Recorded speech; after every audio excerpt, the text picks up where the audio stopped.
Draw nigh, the Supreme Court of the State of Nebraska is now open for transaction of business. Draw nigh, all ye having business with this honorable court, and ye shall be heard.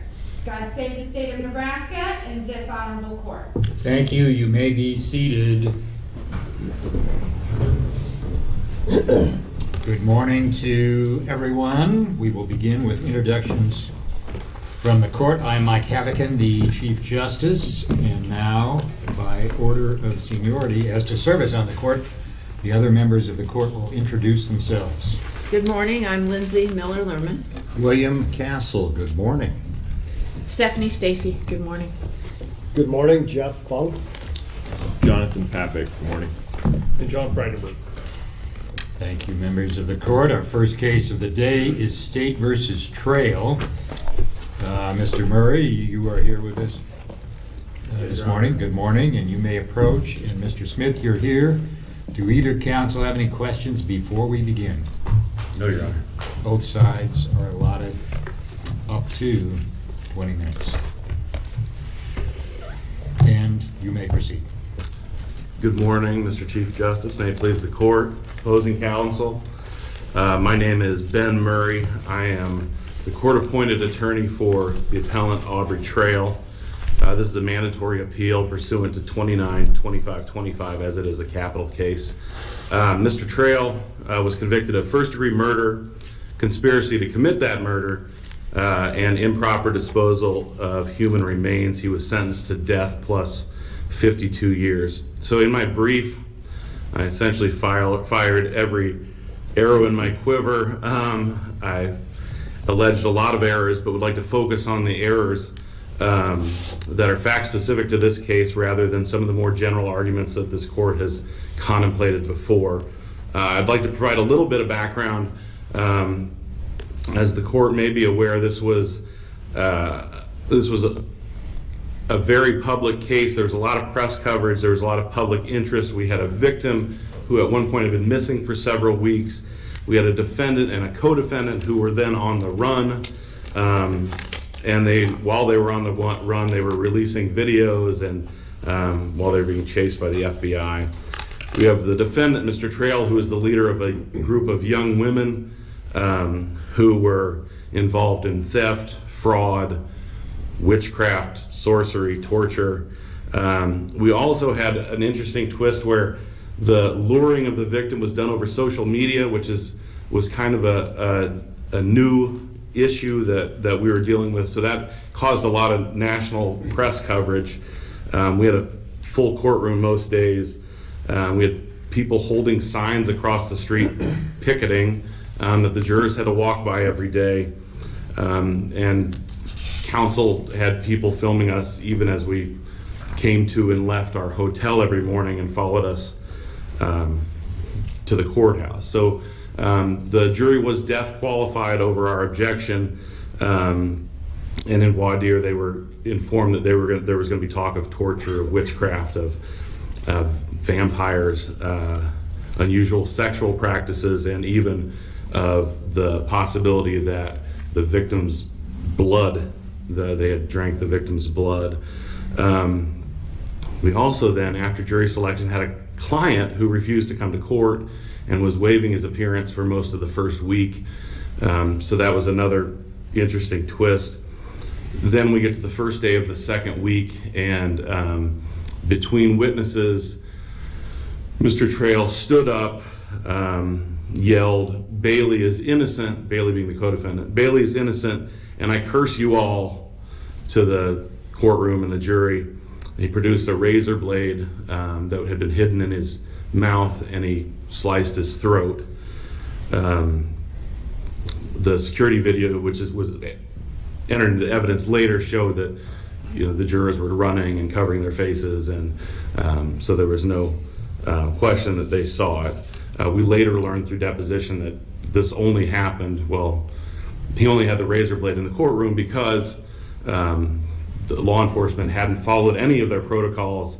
They hadn't searched him, they hadn't been searching him, and essentially the one person in the room who had admitted to murdering someone and dismembering them is the one person that didn't go through a metal detector. while all the rest of us did. There So was never an argument that the jail staff or the security staff encouraged him to do this, was there? no, but in the, The argument was that they negligently allowed it to happen, but they never put the idea in his head or encouraged him to do it. no, that you're correct. I think that it was more negligent because he had also given some warnings that morning that, hey, I'm going to wear my white shirt so the blood shows up. In the context of, he said someone was going to shoot him in the head. So we made that argument in our motion for new trial because at the time we made the motion for mistrial, we had no idea that, I think everyone just assumed that he was going through security because we all were. So yeah, it wasn't that they were encouraging it. It was that, that either through laziness or whatever, they weren't following any of their protocols. But you would agree that's an important distinction, isn't it? It is, except in that in a lot of the case law on the mistrial, the cases say that, essentially a defendant cannot cause his own mistrial. But I think in one of the cases that the court relied on, I think it was Blackman maybe, that the district court relied on, it said it was solely caused. It was completely caused, completely his own doing. Well, in this case, that isn't true. It was true that the outburst was completely his own doing, but the fact that they had given him a razor blade 3 days earlier and hadn't taken it back, which they did with apparently every other inmate, we thought at least they played some part in it, but we'd agree it was negligent. Was Mr. Trail in a wheelchair? He was. So he was in a wheelchair, and they had stun belts on him, but for whatever reason, they didn't fire it when he stood up. I think part of that is just because we were between witnesses and it was kind of a down moment. It was not the most exciting part of the trial. I think we were between hotel employees who had seen him when he was on the run. But on our motion for mistrial, we relied on a Seventh Circuit case, the U.S. v. Manny, that just says, essentially, where are we at? Certain courtroom situations are so beyond the pale, so prejudicial, that no amount of voir dire and and cautionary instructions can remedy the defect. And that's what we think we had here.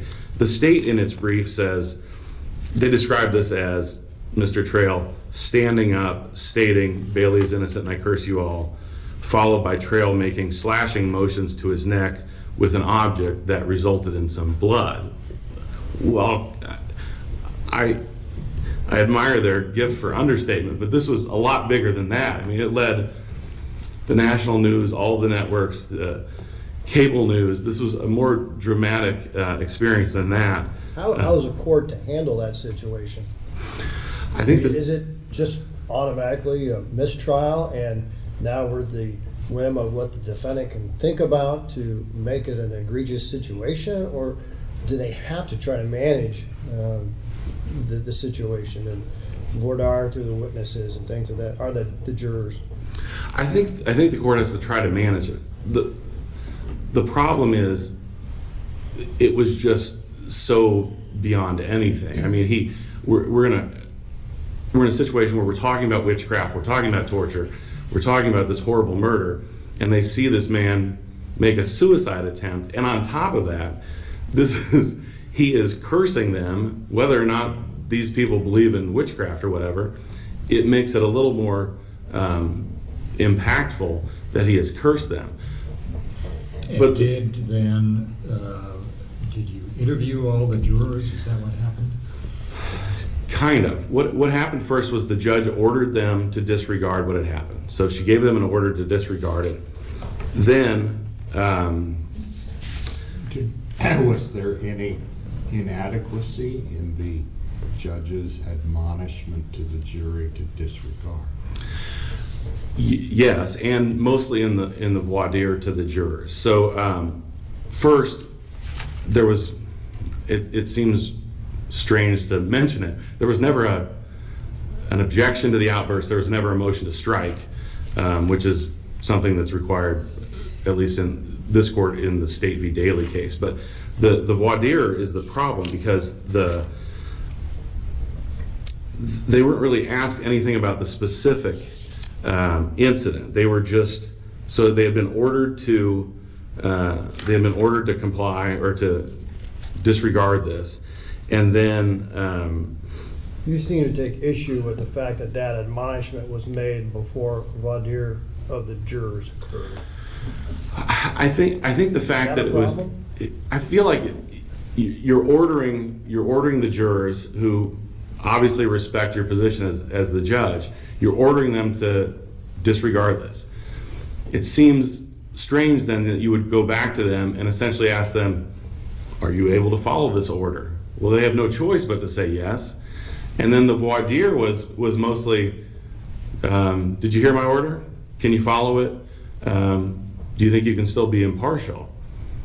Well, that didn't get into the fact that, these people had what they had seen. I mean, the video shows they had seen everything. I mean, I was 6 inches from this guy. There was a lot of blood. He required nearly 100 stitches. What do you think the judge should have asked? I think the judge should have gone into with each individual juror and should have asked, what did you see? How did that affect you? Do you still think you can be impartial? And then say, we've talked to all of you. We believe you can be impartial, and then disregard this, and this can't factor into your decision. But the judge did ask if they could be impartial. The judge did ask if they could be impartial. We just feel it didn't go far enough, and we feel like really any instruction or questioning at that point was pointless. So automatic mistrial. I believe so on this. I think had it just been an outburst and anything other than that, but was there any kind of break between the judge's admonition that you should disregard what you just saw, and then were they immediately voir dire, or was there a recess of some kind? I think there was a recess. It was the same day, but I think we may have had a break for lunch or something like that, and then we came back and took them in individually. If I remember right, I think that's what happened. But it was a relatively quick process. The thing is, it would not be unusual for a juror to see an outburst, especially with this defendant. I mean, they were expecting it. Everyone has seen people yell before. Nobody had seen anyone slit their throat in front of them before. That's why I think in this case the only remedy was the mistrial. And in fact, when we first went back into chambers, when everyone is clearing the room, we all assumed that he was dead. That was what we thought. It turned out later that it was not. I think he was back. He was at least out of the hospital later that evening. But Is your view of this event, pardon me, in the applicable law, that there's a continuum when there's an event of this nature, right? So there may be an outburst to be managed, but in your view, this event required an automatic mistrial. And if that is the law, where does that leave the trial judge, or doesn't it leave the system of the trial at risk for staged mistrials? well, yes, I believe it should have been an automatic mistrial, but I think that's cured through a more in-depth voir dire of the jurors. I think we just don't have any information. It was curable, in your view. Is that your position? This one I don't think is. I agree that it's a spectrum, and I think this is just so far at one end that it would never not end in a mistrial, just because it was so shocking. But I believe normally an outburst, something like that, can be cured. That was one of the things that the Manny case talked about, and about how it depends on the context of the trial. In the Manny case, they said, if this outburst had happened in a tax some sort of a tax fraud case, it wouldn't be a problem. But in that one, they said, there are allegations that this guy is involved in a street gang, so that makes it even worse. And here we're dealing with, a man who has admitted to killing someone and dismembering him. It's hard to argue after they've seen him slit his own throat that he's incapable of violence. If there's a possibility of automatic mistrials, what protection is there against a defendant perceiving that things aren't going well and staging what he needs to stage to get an automatic mistrial? I think, metal detectors, but also I think the voir dire. I think the questioning of the court needs to be more in depth. But I hear you to be arguing that there's at least some incidents that are so egregious that they can't be cured by voir dire. And so what protection is there if there's the possibility of an automatic mistrial? What protection do we have against defendants perceiving things aren't going well and doing what needs to be done to create that situation? Well, just the protections that we already have. I guess I don't know specifically. I can't come up with something to tell you we can do, but I would think, following the protocols that we already have in place should do it. This is a pretty unusual event.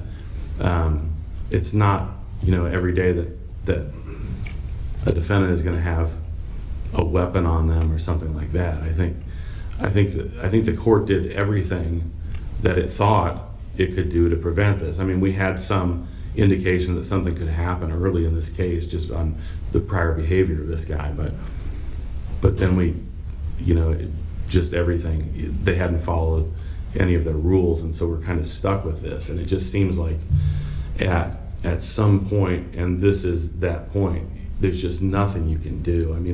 The jurors saw all the blood and they saw what happened. I just don't think there's a cure for it.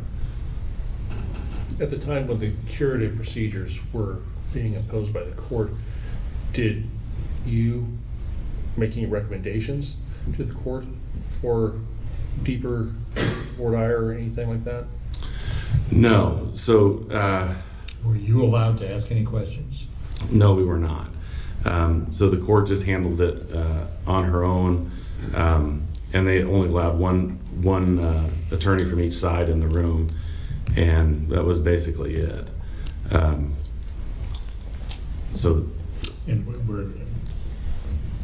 were the interviews of the jurors done in chambers? They were done in chambers. So the judge and one lawyer from each side, and it was essentially And three one juror questions. at a time. One juror at a time. And I don't know if a deeper questioning would have cured this. These jurors were pretty excited to be involved in this case, it seemed at the time. So I don't think any of them wanted to go. It seemed to be getting more exciting as they went on. But that was just something we were kind of stuck with. Just to kind of show the environment we were faced with as defense counsel. At the same time, this was not listed as an error, we made a motion for a competency evaluation, and I believe the court said, I have not seen anything today that would call his competency into question, so I'm going to overrule that motion. So that's kind of what we were faced with. We have a difficult client, but we are also faced with jurors that really want to be there, and the court obviously didn't want to start this over again. That was, I think, the bigger issue. I think had this been, a normal assault case or something like this, a 3-day jury trial, I think this thing would have been a mistrial every time. But we had all been working on this thing for 2 years. We had all cleared our schedules for a month. We've got one of the most difficult defendants that anyone really has probably had to deal with. And so I'm concerned that was the bigger issue, that we got to keep going. We have to get this thing done. And so I think that was the error. I think that's I think that's the problem. Is that a bit of an expansion upon your argument you provided in the brief? It is, but I mean, I think that's just my opinion. I think that was one of the factors that weighed into it. I think that's just one of the things you're dealing with at trial. I mean, I think we've all probably had mistrials for much less than this. I certainly have. So that's what we were kind of stuck with. And then mostly the argument on the motion for new trial was the same thing. It's just we brought in that new evidence of what had happened that led up to him having the razor blade, and so we argued that under irregularity. And then really, we also made the argument for new evidence that couldn't have been discovered and would have been used at trial. Realistically, knowing that it would have only been able to be used in the motion for mistrial. So it would be new evidence only in that context in our motion for the mistrial. So that was the motion.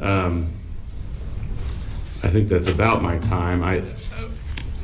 Obviously, all of the other arguments are in the brief. I think you've heard most of those before. We believe that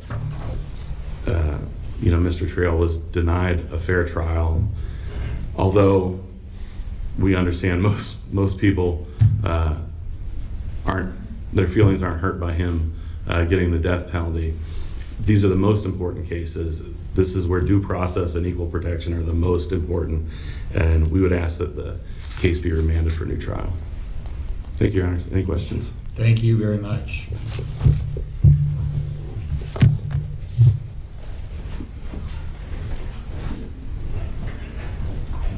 Mr. Smith, good morning to you.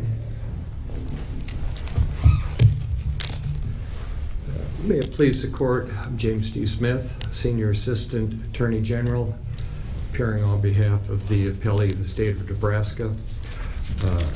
Concerning the main issue talked about in the appellant's argument, I think it probably needs to be reinforced that the standard of review is abuse of discretion for denial of a motion for new trial.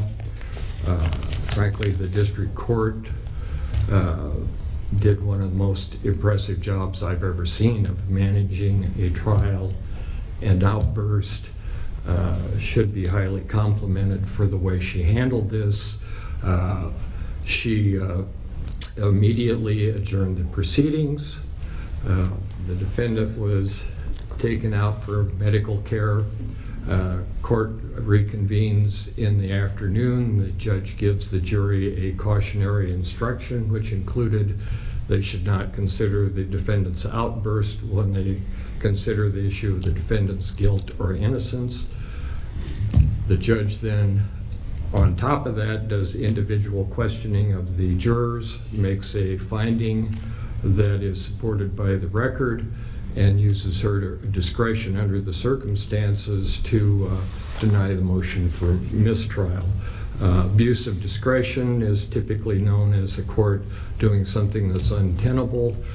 What the district judge did in this case was totally tenable and reflected a very experienced trial judge showing good judgment in managing a trial in which something unforeseen happens, and that's namely the defendant trying to cause his own mistrial, which the law in Nebraska is defendant doesn't get rewarded for bad behavior, and the defendant in this case was not rewarded, certainly should not be rewarded. There was no abuse of discretion here, rather it's simply a district judge who should be complimented for how well she handled and managed what could have been a very difficult trial. What role does the alleged negligence of the county have on this issue? None. Why not? Essentially under State v. Grant, when you try to blame others for your own misconduct, that's a non-starter, and that's what the defendant's trying to do by blaming others for his own misconduct. Under State v. Grant, the blaming others for his own bad behavior is it's not a tort trial at that point where we're suing for negligence or anything like that. It's did the defendant engage in bad behavior? Yes. Was it willful? Yes. Can the defendant cause his own mistrial? No.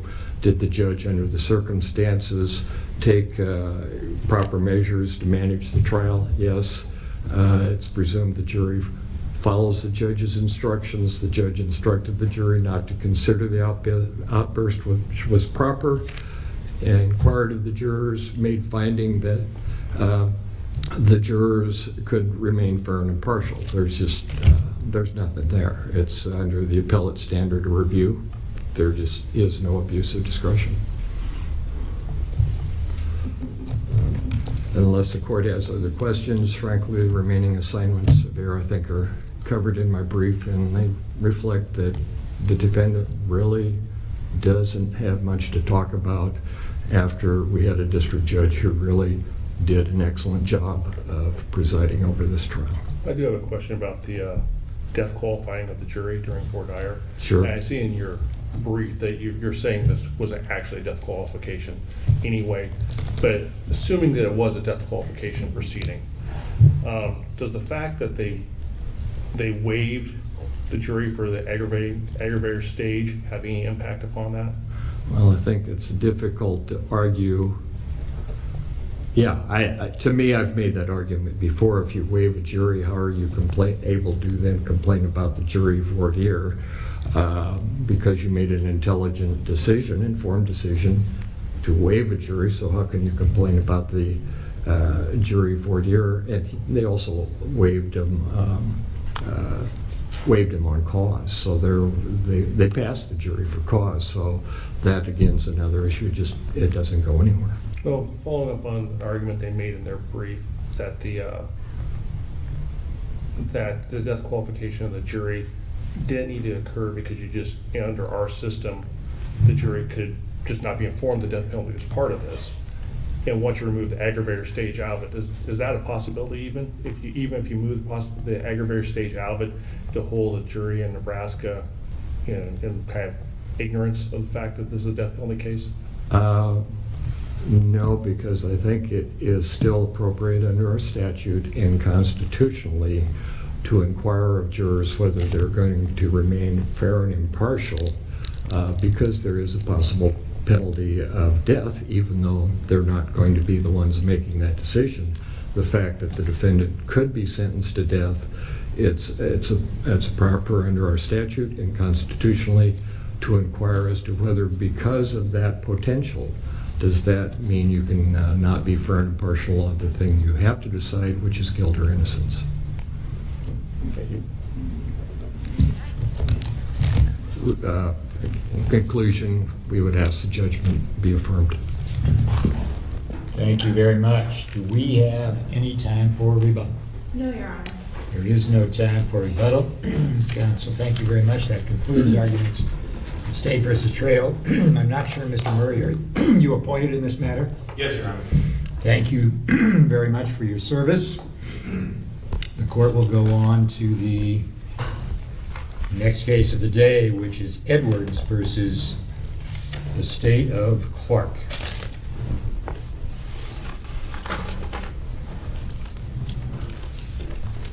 Mr. Becker, good morning to you. Good morning, Your Honor. And Mr. Puck, also good morning to you. Do either counsel have any questions before we begin? No, sir. You may proceed. Thank you, Your Honor. May it please the court, the undersigned represents Tanya and Jennifer Edwards. Jennifer and Tanya are widows who lost their husbands in a tragic shooting where the boyfriend or ex-boyfriend of their sister shot each of them during the process of attempting to help move their sister out. After the shooting occurred, John Edwards was still alive. He made a call to Douglas County 911. Despite the ability to timely respond, there was delays in responding. Ultimately, Douglas County failed to arrive or render aid to John, even though he had multiple calls to 911. The call was handled by 911, by its own admission, extremely poorly. Ultimately, John died of blood loss by not being attended to. Unfortunately, he was in the basement, even though Douglas County had made entry to the home.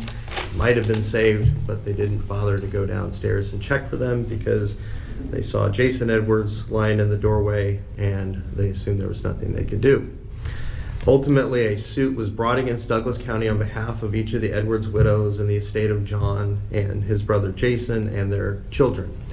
Douglas County settled that case. Counsel, were those settlements funded by an insurance policy? And if so, what is the impact of that under Section 13-1960? I don't know that either of those, it was not disclosed, the source of those payments for Douglas County. They made an offer to us. The combined offer was $300,000 for Jennifer Edwards, $50,000 for Tanya, plus an assignment of the claims they had made via their third-party complaint against the estate of Mr. Clark, that they labeled in their third-party complaint as claims for contribution and indemnity. When we settled with Douglas County, it went through the process of being approved by the Douglas County Board, but to my recollection, the check came from Douglas County, so I don't have firsthand knowledge as to the source of the payment.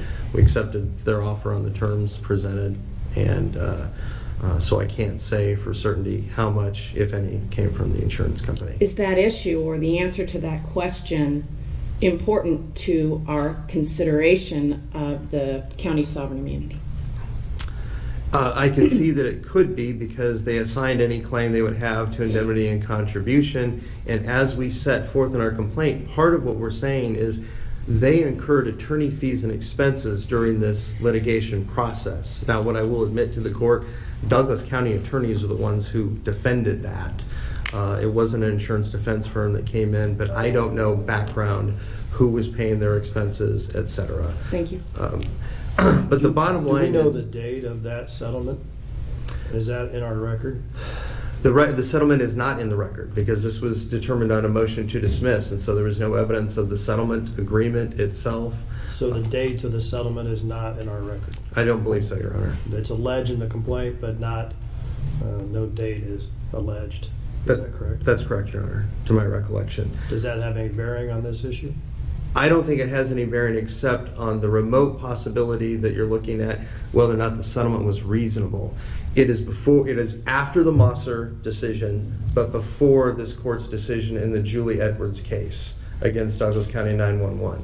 And I think there's enough distinctions in the handling of the 911 call and Douglas County's response. For example, they left Tanya Edwards lingering there, knowing that her husband was dead, didn't tell her, knew she was on the site for 10 hours, made no mention of it, and she found out when her daughters found out about it on the news, who then reported it to her.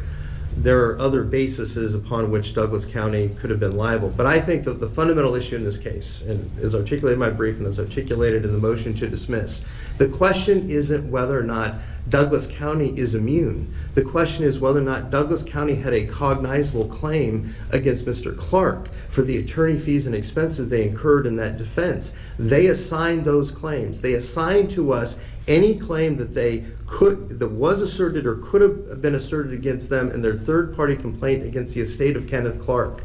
And the language of that complaint is contribution and similar matters, right? Yes, it says, I think their third-party complaint says contribution and indemnity. But again, and indemnity, right. Yes, The but- suggestion being that in some manner the county was put out or redirected its resources economically. Yes, and I think under restatement second towards 914, expenses of litigation, one who the tort of another has been required to act in protection of his interest by bringing or defending an action against a third person is entitled to recover reasonable compensation for loss of time, attorney fees, and other expenditures thereby suffered or incurred in the earlier action. That concept is reiterated in Teethrow versus Wolf, 223, Nebraska 631. But the concept is Douglas County brought this third-party complaint, and the estate didn't move to dismiss it when Douglas County brought it. Douglas County merely assigned and said, okay, we're going to settle with you, we're going to pay you some money, you go pursue our claims against the estate Such as they of Kenneth Clark. Pursue whatever it was that was assigned. That's right. Was it assignable? Do we have any case? Can you cite us to any case in Nebraska where the government can assign the rights to recover something to a private party? It was approved by the Douglas County Board. It's a chosen action. It's a right. I'm not aware of anything that prohibits it, and the Douglas County Board approved this settlement. And it's recognized, as pointed out in our brief, it is recognized that assignment of claims is a valuable consideration that's recognized in a variety of contexts that may be an element of a settlement agreement. We're not at the point of valuing that or its assignability, is that correct? Right. The whole issue here is there a cognizable claim? Is it plausible? It was certainly plausible when Douglas County brought it and they answered. They didn't move to dismiss. We're just merely stepping in their shoes and continuing that claim. The settlement was after Moser. Yes, it was. But the issue is whether or not we don't have to affix legal theories. We don't have to. All we have to do is state a plausible, cognizable claim under your Tyrion versus Tyrion case, and the other in Mahum versus Mahomet case that's cited in my brief. The question is, do we state a plausible case? Douglas County incurred defense expenses in defense of a suit brought that arose out of the conduct of Mr. Kenneth Clark. Now we're saying that they had individual liability for the negligent handling the call, but the bottom. Let's get off assignability for a moment, and let's talk about the facts of the case. And I don't mean to be disrespectful, but if I may say, the widows. Okay, what is the claim that was brought by the widows? Against whom? That's the question. Okay. In their original stead, Yeah. it was negligence against Douglas County relative to the handling of the 911 call Right. and the handling at the scene that caused them emotional distress. Relative to Right, the so on the assigned emotional claim, distress, we have a widow on the lawn waiting to hear about the outcome with her husband, right? yes, that's Okay. misled. That she's being Right. told, Right. he's still alive. Don't worry, don't worry. Is They know this he's at the dead. point, as we said in Edwards, there's a possibility that things are so attenuated from the behavior of Mr. Clark that this would be a viable claim? Yes, and that's ultimately one of the things I would have argued, because in the 911 call, it is so abusive to John. The 911 call responder is laughing at him, making fun of him. He's saying he's shot. He's saying, well, go up and go check out what the address is. It was a horrible, horrendous response to the phone call, and even admitted, which would have caused him emotional distress even in his dying moments. But aside from that, Well, given the jurisprudence in this state, is it your position that those events were so attenuated from Mr. Clark's behavior that they stand up on their own? I believe so. But that's an alternative basis. I say in my brief that I think it's that we have a cognizable claim still against Douglas County. They settled with us for a reason after Moser. They had Moser. They had could have the said, law. pardon? They had the law. They had Yes, the and they Moser still law. settled with us Okay. because they recognized there was still some risk. Does there have to be some type of common liability? I don't believe so under the indemnification principles. If equity and good conscience and notions of justice that compel you to pay money or incur an expense because of the conduct of another, you have an equitable right of indemnity or subrogation. That's set forth in our brief. If we said there needs to be common liability, is there common liability here? I think there's arguable common liability when you look at the additional facts of how Douglas County handled the response at the scene in the 911 call. But regardless But of how even in you... your allegations, don't you say that's because of the potential acts of Mr. Clark? Everything's put in place because of Mr. Clark. True.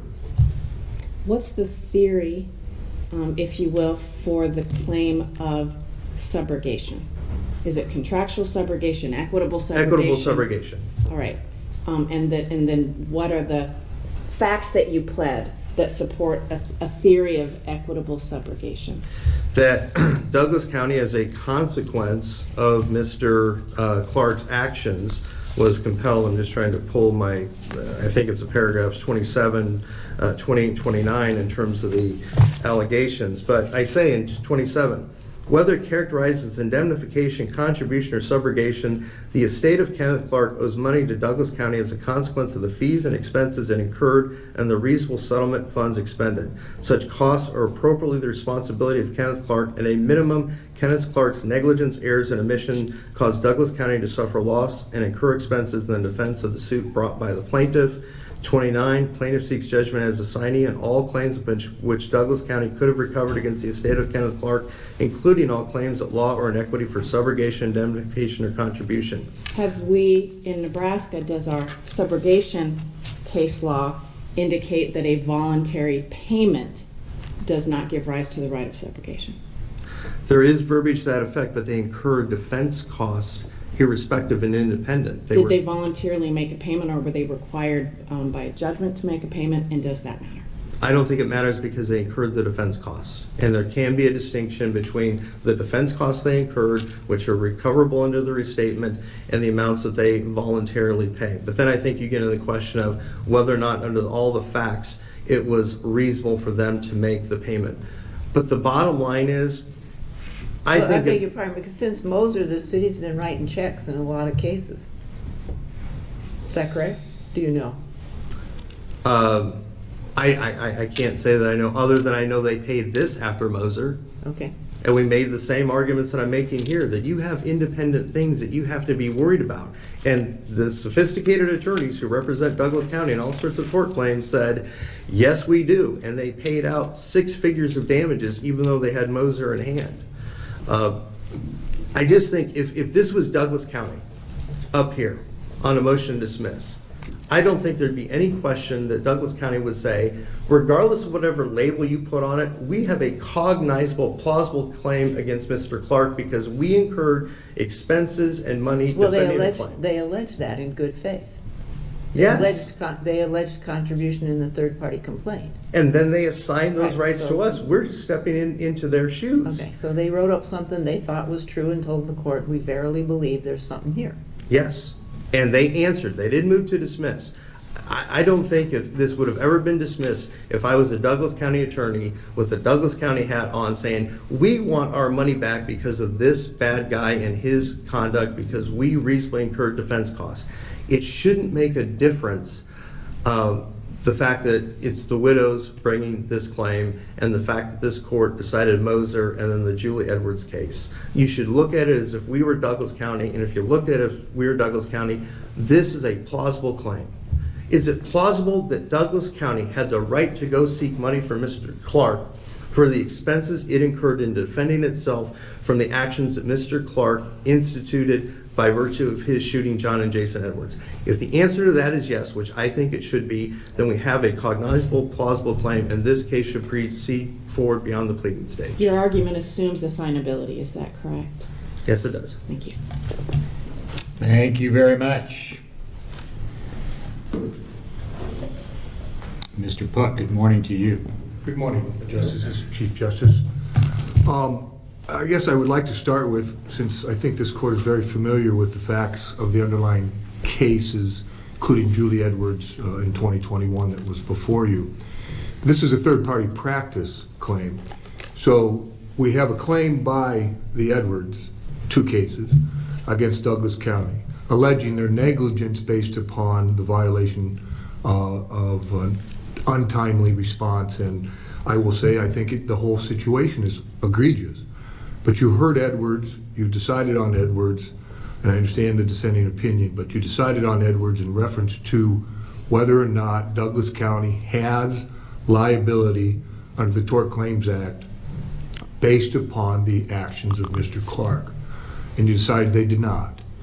So let's start with third-party practice. We have Edwards suing Douglas County, of course, suing Mr. Clark because he's the murderer. If they're going to be held liable, of course, then they believe Douglas or Mr. Clark should pay. Nobody disputes that. What is disputed is that under the third-party practice, all defenses that are viable based on an assignment that Douglas County would have given to the Edwards are available to the third-party defendant. That means that the Edwards have to prove that Douglas County was liable before there is any contribution, indemnity, subrogation. And so in a motion to dismiss, your position is contribution really never existed. Based on... Although you pled it, verily pleaded it on your third-party complaint. And answered. Correct, based upon, of course, that there's affirmative defense is pled that there's no cause of action. Right. And so, if we skip over the third-party practice analysis and just go right to contribution, nobody's going to deny that if Douglas County is liable, Mr. Clark owes it. He murdered him. There's no question of that. Nobody disagrees with that. The question becomes, in this case, with the assignment of Douglas County, they take subject to any defenses. But we have a number of allegations in the initial complaints by, I say respectfully, the widows, right? Yes. Right.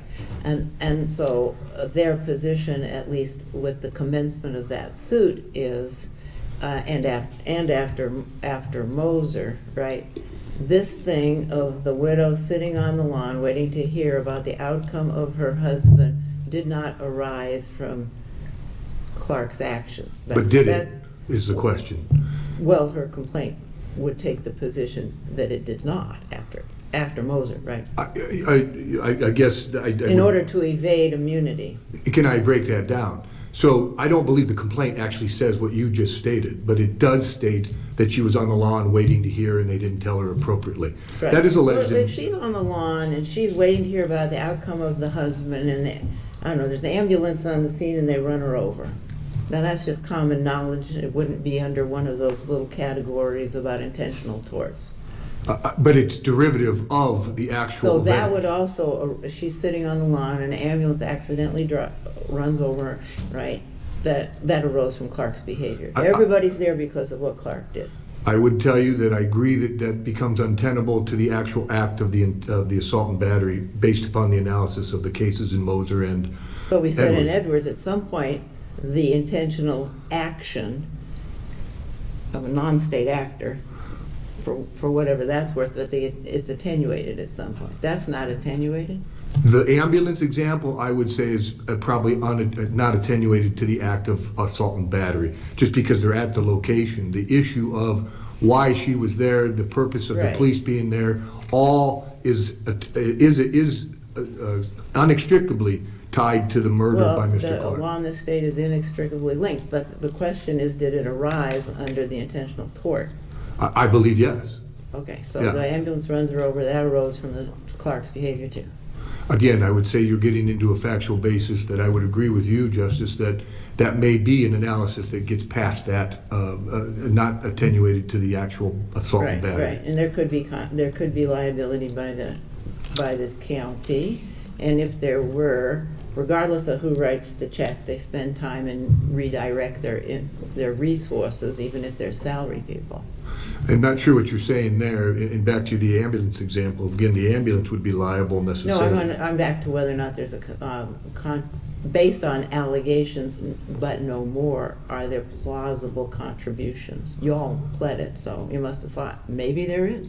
Plausible contributions, you mean for defense costs and so forth The third-party associated with the complaint. settlement? The third-party complaint Okay, alleges contribution, the contribution based or upon, indemnification, or both, no, it says both, actually. it does say contribution and Yeah, indemnification. they both say both, right. But it does state that to the extent that they are held liable for the actions that are alleged in the initial complaint by the Edwards against Douglas Right. County, we state Douglas, or Mr. Right. Clark needs to pay Right, that because right. he's. So the question is, regardless of who writes the check and whose pennies they are, the question becomes, was there ever really a case that the widows had? But my position would be no. Okay. Based on Moser, number one, and Did the why. county have liability?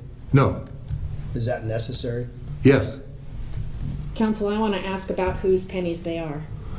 Did this settlement, was this settlement funded by insurance proceeds? And if so, what does the Political Subdivision Tort Claims Act say about sovereign immunity in the event there is liability insurance coverage? So to answer the first question on insurance, I would agree with counsel that none of us were privy to who paid or where the check came from. I will advise that and there's nothing in the record that indicates in normal subrogation cases from insurance payments that you get a notice of lien or notice of subrogation. Easy examples are automobile cases, correct? Medical insurance pays. I would also state that unfortunately there's nothing in the record that would reflect that, so I can't answer So that is it either. too early to answer that question? No. If it is Doesn't matter. jurisdictional, do we have to know the answer to it? If it's jurisdictional, possibly, yes, but if there's not any if there are not any allegations set forth in the complaint, third-party complaint, or any issues related to this before the court, then it is irrelevant. Nobody has alleged that a party that should not have had to pay, but did pay insurance company for damages alleged by Douglas County, voluntarily paid, by the way, as of course we know in settlement, that they are entitled to the money back. Maybe that's an issue you believe should be discussed, but it's not in the record. And it could have been in the record should someone had made a claim for subrogation or lien or notice of that. In this case, that's not here. We don't know the facts.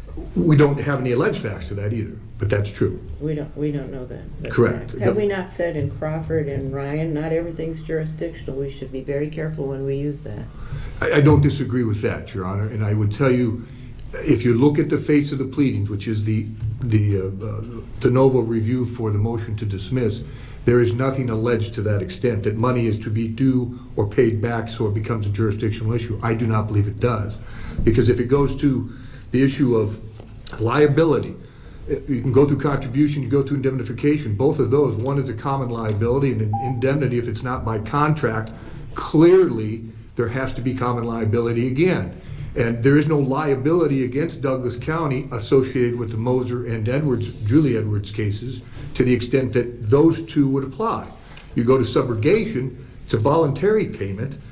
They didn't have to make the payment. It was settlement. I wasn't in the minds of Douglas County attorneys to the extent that I would know why they settled, why they didn't file a motion to dismiss. Does this record show that since Moser, the county has settled a number of intentional tort cases, including school cases and others? It's a good question, but the record does not show that in this case. What is your position, counsel, on the assignability of any claim for indemnity contribution or subrogation that the county may have had?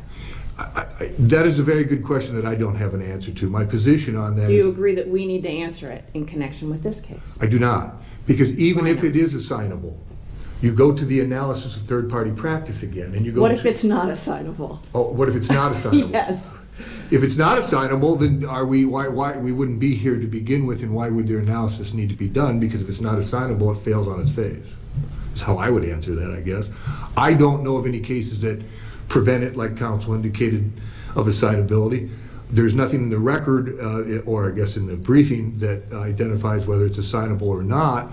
But you get back to the issue is where we are today on the pleadings, which on a motion to dismiss, on its face, paragraph 35, but for Mr. Clark's actions, none of the damages I'm asking for would have been incurred. Right. This is a motion to dismiss, so we would have to say there's no plausible way the county could have been responsible, and so that pleading was, that third-party complaint was just DOA. That's what I would agree. And I don't know why Douglas County didn't at the beginning. I'm involved in this case from the sense of a murderer. I have no defense other than if Douglas County's liable, I'm liable. I get that. That's clear. Right. I mean, this is a horrendous We have a heinous... pleading filed presumably with intelligence and verification. Yes. Thank you. Yeah. I think my time's done. If there are not any further questions, I would ask, if you look at the analysis based on the facts and the pleadings that are before this court, it is clear, based upon the history in Moser, but particularly in Julie Edwards, which are the same factual statements, that if Douglas County has no liability, there is no contribution, indemnity, subrogation. I ask that it be affirmed. Thank you, Your Honor. Thank you. Thank you very much. Do we have any time for rebuttal? No, Your Honor. There is no time for rebuttal. Counsel, thank you for your arguments in Edwards versus the State of Clark, and you are excused. The court will go on to the next case of the day, which is in re interest of, I'm going to pronounce this, Abbasai P.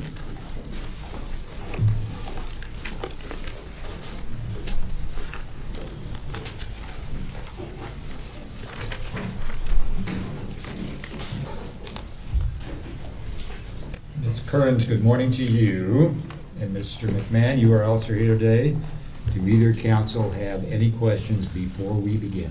Justice, I do have one question. I have a senior certified law student with me? Is she able to sit at council table and confer in between arguments? She certainly is. Thank you.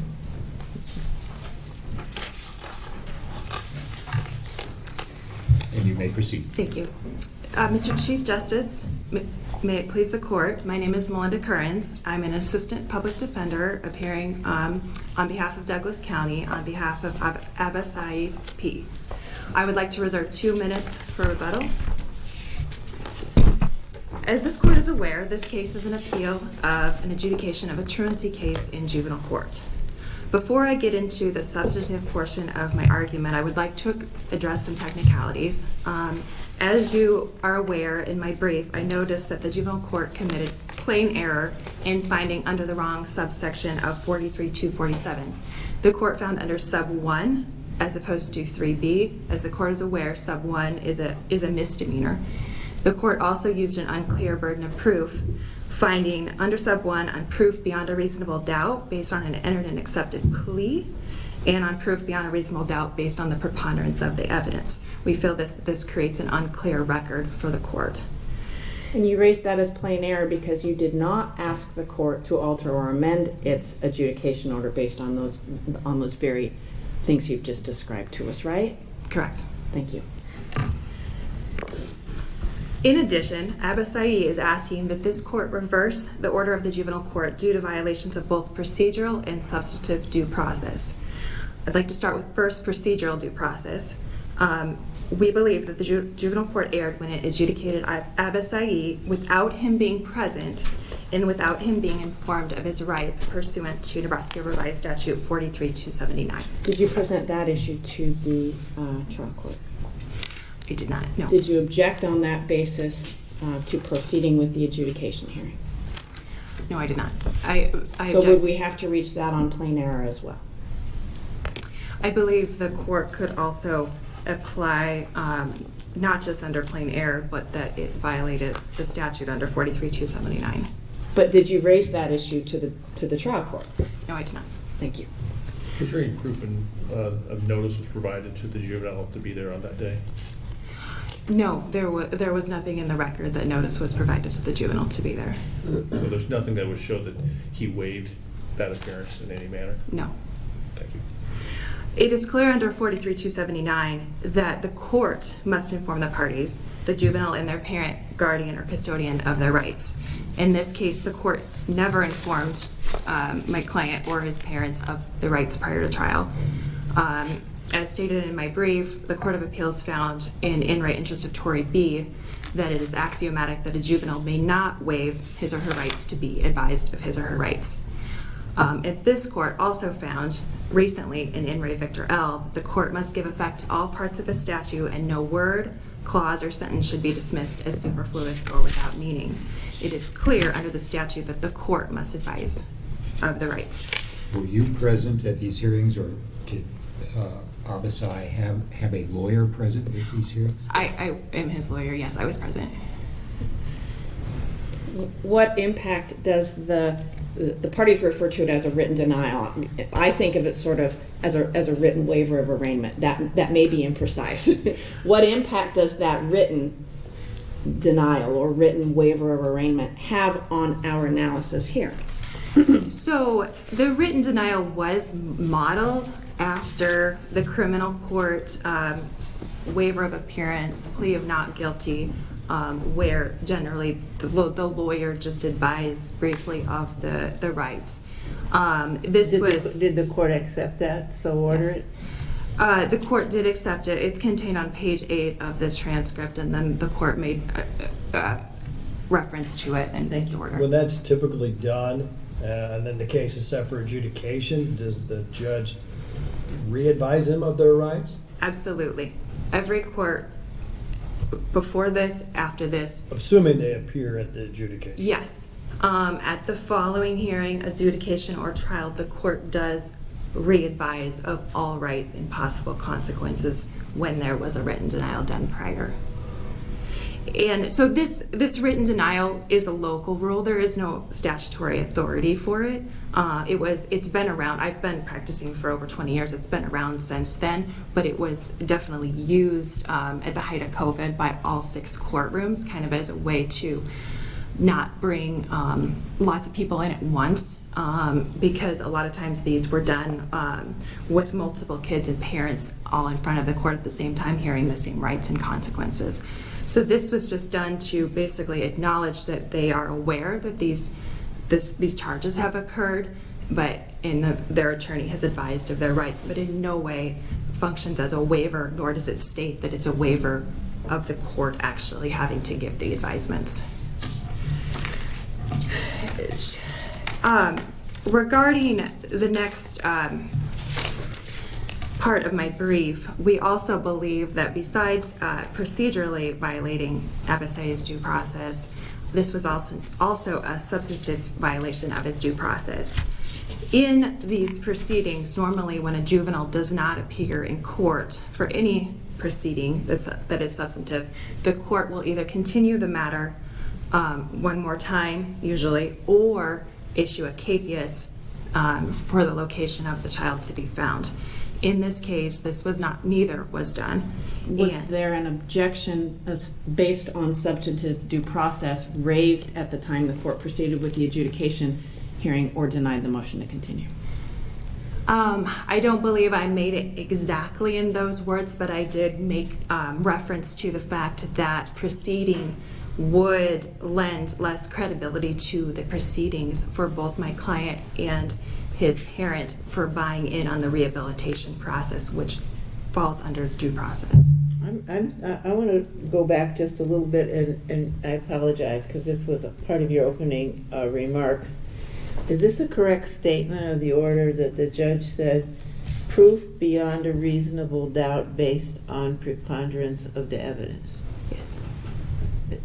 Is that Sorry, is that correct, or is that what is that what was said? I don't believe there was an actual finding on the record. That came later in the order. But yes, that is what the order says. The order says that. Did I read that right? Yes. Okay, what's that mean? That's our point, that's an intelligible. What did the judge say on the record? I'm sorry, I would have to refer to the transcript. I think it was something along the lines of finding the petition true.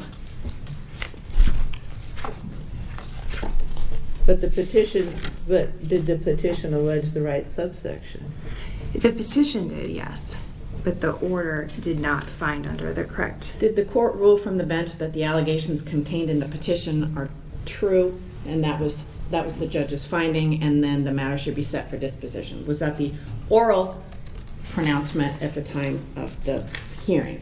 I found it right here. It says that the court hereby finds that the allegations contained in the petition are true, and this matter shall be set for disposition. So the next hearing. That's all it said. Is that enough? Let's assume there isn't a written order. Is that enough? I don't believe so. Under 43-279, under 43-279-2, the if I could continue, that the court shall make a finding and adjudication to be entered on the record of the court and describe that the juvenile is a person described under subdivision 1, 2, 3B, or 4 of 43-247 based on proof beyond a reasonable doubt. And the infraction or the event, I should say, perhaps, was truancy under 43-247-3B? Correct. That's how it was pleaded? Correct. Okay. Yes.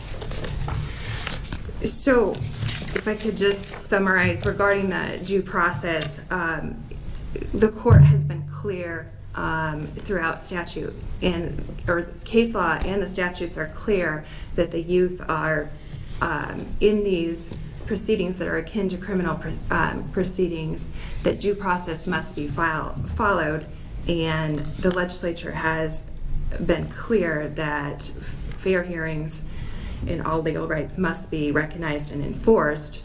This court found in Victor L. that in a truancy case, a youth must be competent, Therefore, it stands to reason that under fundamental fairness, the youth also must be present. The youth was not allowed to be informed of his rights or to exercise any of his rights under 43-279. If you were successful before this court, what would be the remedy? What would you have us do? Well, and that's an interesting question because of his age, correct? So we're asking the court to reverse the juvenile court's order, but also to dismiss the proceedings given the fact that my client is age 18 and there is no longer jurisdiction or ability of the state to require him to attend school. Well, and then conversely, if you were not successful, what would be the impact of our order? That's an interesting question. I'm sorry, I see my time's out. May I answer? You may answer. Thank you. So we have a certain order here. I understand. That's an interesting question, because then if it reverts to the juvenile court, then the question, does the court even have jurisdiction to continue to proceed with the client? Under Kevin K, there is some opening that the court would still have jurisdiction. However, my client then is left with collateral consequences of having a truancy without having any sort of basis to attend school, being that he's age 18. Thank you. Thank you very much. Mr. McMahon, good morning to you. Good morning, Chief Justice.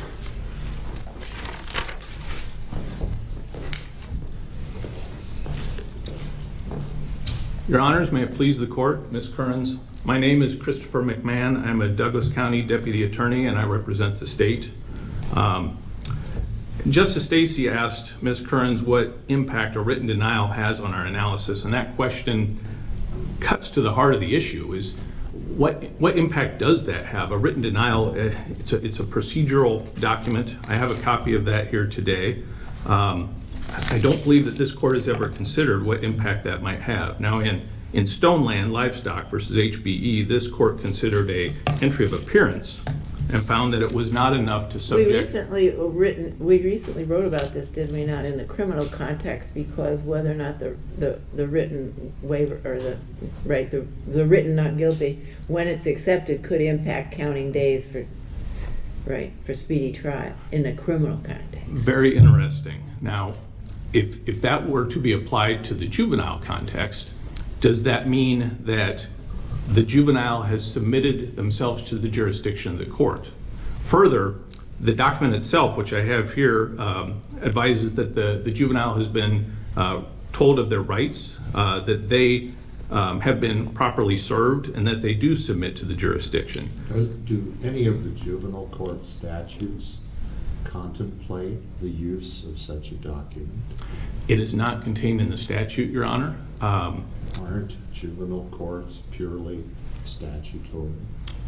They are, Your Honor, and that raises an interesting question, is how does this document fit within the construct of the juvenile courts?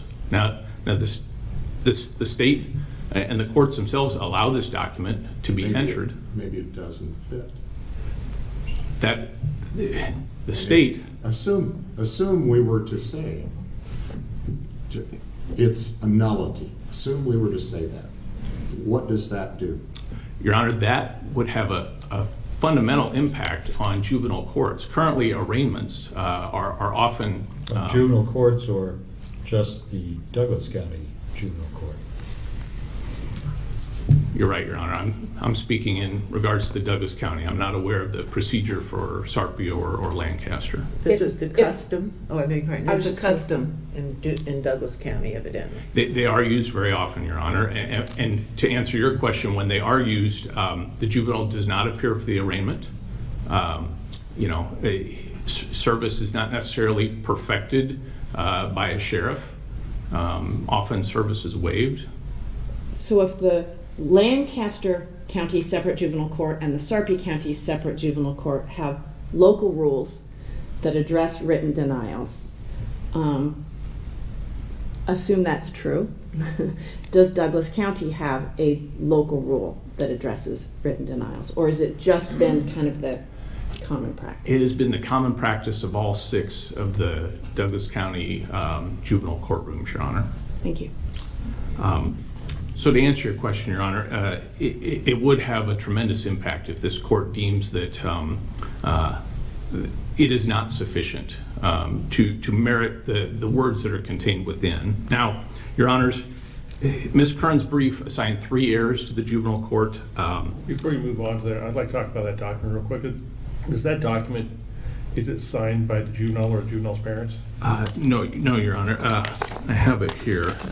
It's signed by the attorney, and in it, it states that notice, service, and jurisdiction are proper, that a copy of the petition and summons were duly served on the child and his or her legal guardian according to law, and then it advises of the rights and it delineates each of the rights. And do you agree with the appellant's attorney that there is actually nothing in the record that shows that notice was given of this actual adjudication hearing date to the juvenile or the parents? Aside from this document, Your Honor. But there's no date on that document. I mean, there's no date provided when they have to appear for court? That's correct, Your Honor. It simply has, it's kind of a form document, which I believe is used for all the different actions that come before the juvenile court. So it doesn't have anything to break out specifics. It just says that a copy of the petition and summons were duly served, and that, let's see. Well, would you agree with me that if one does not have the notice of the date they're supposed to appear, they cannot waive that appearance? That's nothing that's within their realm of possibilities. I would agree with that, Your Honor, but I would also say that one of the responsibilities for defense counsel when they fill out this document, and basically they're alleging under oath when they fill out this document that they have spoken and given the rights to the defendant, that part of that advisory would be a notice of when the trial date would be or the next appearance in court. But the adverse effects of their assurance shouldn't be held against an uninformed client, should it? No, they should not, Your Honor. That's Counsel, very correct. does our Bill of Exceptions contain, does our Bill of Exceptions tell us that the judge ordered defense counsel to let her clients and the child's parents know of each court hearing that was set? I don't believe this particular Bill of Exception specifies that. The state's position is that part of the job of the defense attorney is to notify their client of the court hearings. So does the transcript contain orders that direct counsel to let her client and her client's parents know of court proceedings? No, it does not, Your Honor. Thank you. Your Honor, Ms. Kearns has alleged that fundamental tenets of due process were violated here, and certainly it is a case of first impression. However, I would point the court to In Re Interest of Brian B. from 2004, that due process is flexible. It calls for protections as the situation demands. The court must weigh the interests of the parents and the state. In this case, it's a truancy, Your Honor. The state has an interest in seeing that all juveniles attend educational programming. The court in re interest of, excuse me,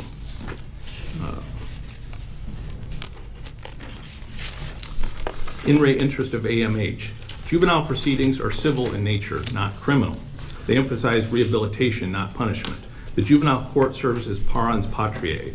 The purpose of the juvenile court is to care and to guide. Your Honor, nobody in that courtroom was there to punish this juvenile. They were seeking to give the juvenile an education, to make sure they're attending educational programming. The state has an interest in seeing that all juveniles attend educational programming. So what impact does the current age of the juvenile have on that? It does have an impact, and in the state supplemental brief, it discussed that, Your Honor. The state has lost all jurisdiction in this matter. If it were to be referred back to the juvenile court, once a juvenile reaches the age of 18, the truancy statute has no longer any effect in this case. So is this all moot? Well, Your Honor, it's the state's position that the allegation 1 is moot. Allegations 2 and 3 are intertwined and deal with fundamental issues of due process. If this court deems it necessary to provide future information for the purposes of stare decisis, the state would welcome that. And I believe it was defense's position as well in the supplemental brief that we would welcome a ruling from this court just to provide some I guess, guidelines, if you will, as far as some procedural safeguards for the future for the separate juvenile court of Douglas County. Is the first assignment of error moot if there are collateral consequences from a statement on the record that the child's been adjudicated under 43-247-1? That's a very interesting question, Your Honor. Defense's position is that this court could overturn that and in effect seal those records. I don't have a good answer for that, Your Honor. I would state that on the record, the judge did say that, which I believe Ms. Kearns went into, that the allegations were found to be true. I would say that the state alleged it under the proper statute. Now, that burden of proof, true, doesn't specify beyond a reasonable doubt, which would have been the appropriate verbiage. But it's the state's position that the allegations found in the petition were found to be true, and that is sufficient. When you mentioned sealing the record, what would be how would that work? I don't know that that's ever been done, Your Honor. In our it's not your position that this is under the Criminal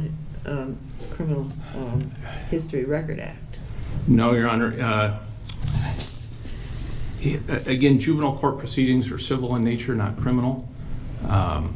I don't know that there is any outcome for this court to determine under the assignment of error number 1. The state's position is that it is moot.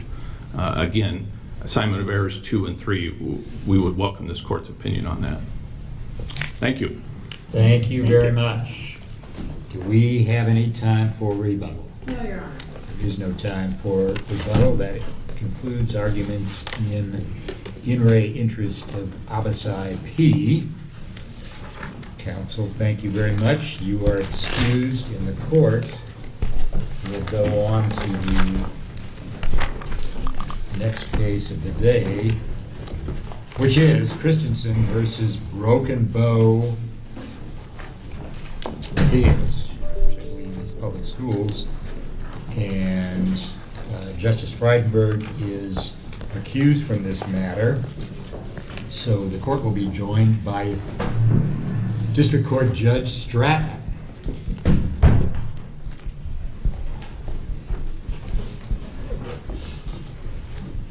Counsel, you may be seated. And Judge Stratton, welcome to the court. Thank you very much. Thank you for joining us.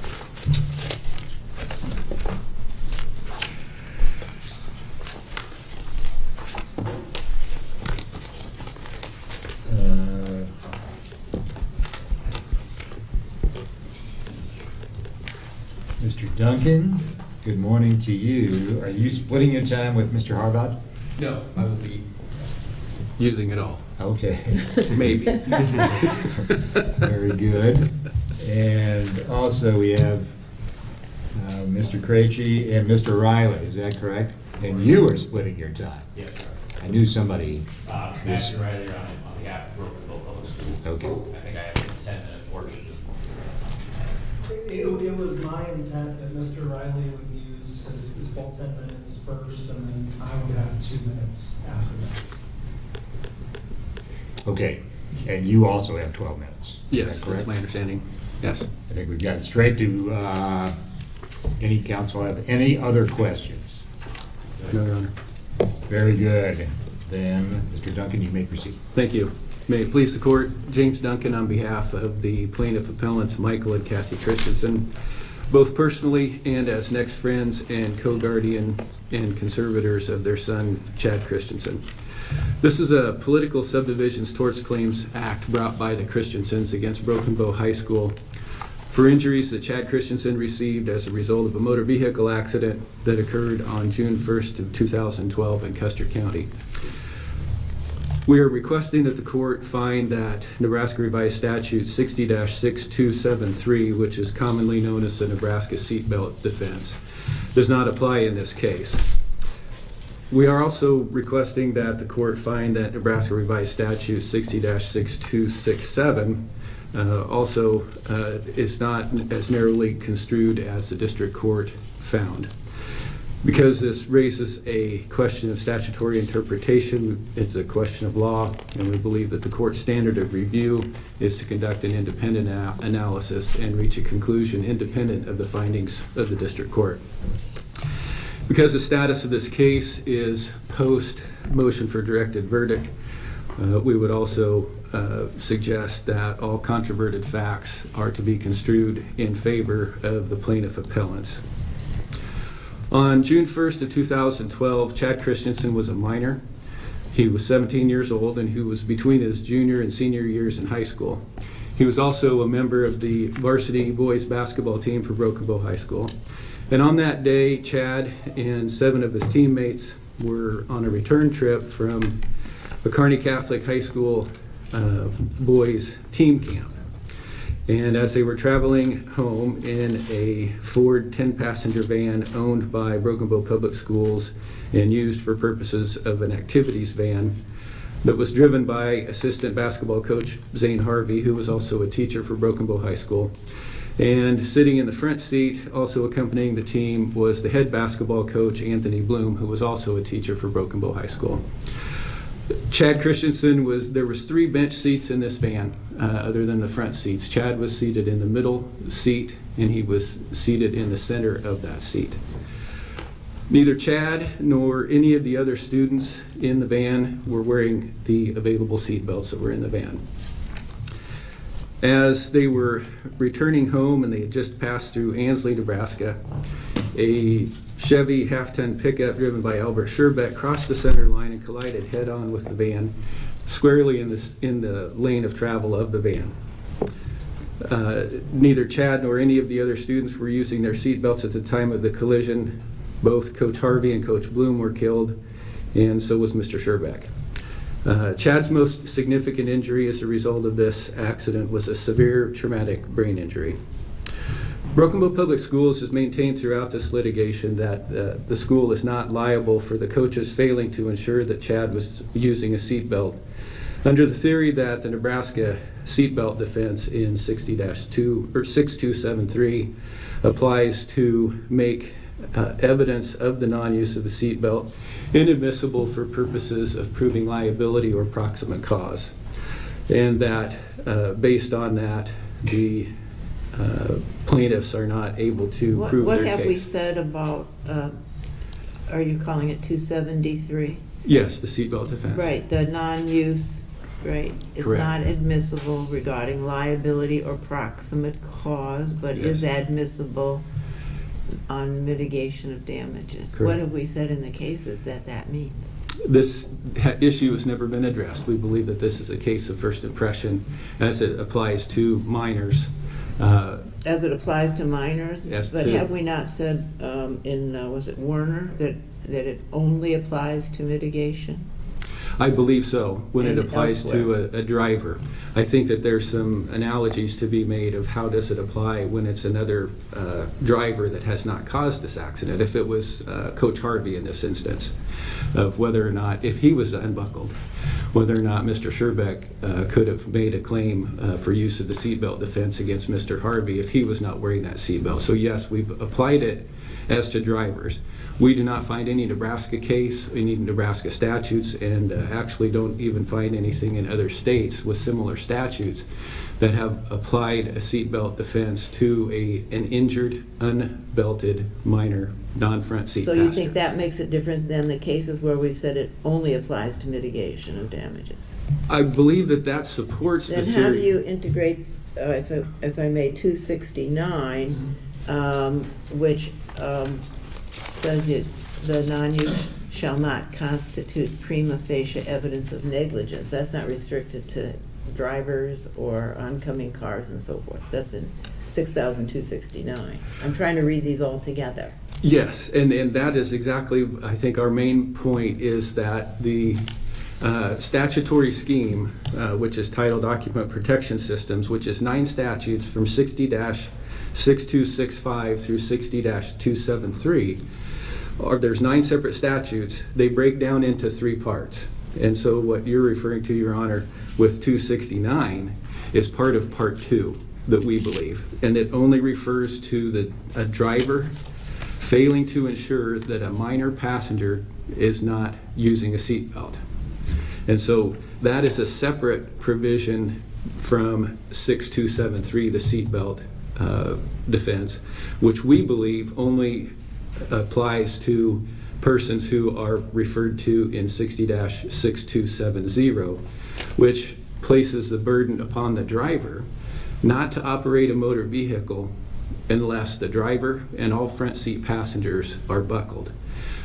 But that provision wouldn't necessarily apply to a minor because 6267 already requires the driver to have a minor front seat passenger buckled.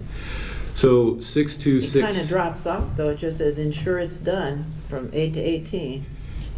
Yes. Figure out the legal significance of it. Well, that's why we're here. That's exactly right. That's exactly right. And the reason for being here, we believe, is very important. It's not just that it applies, whether it applies to Chad Christensen, it applies to every minor passenger that's not seated in the front seat of a vehicle in the state of Nebraska. And if it applies the way that Broken Bow Schools proposes and the way that the district court has found, we find it hard to envision how a minor child that is injured when they are a backseat passenger, that a driver has not ensured that they're using a seatbelt.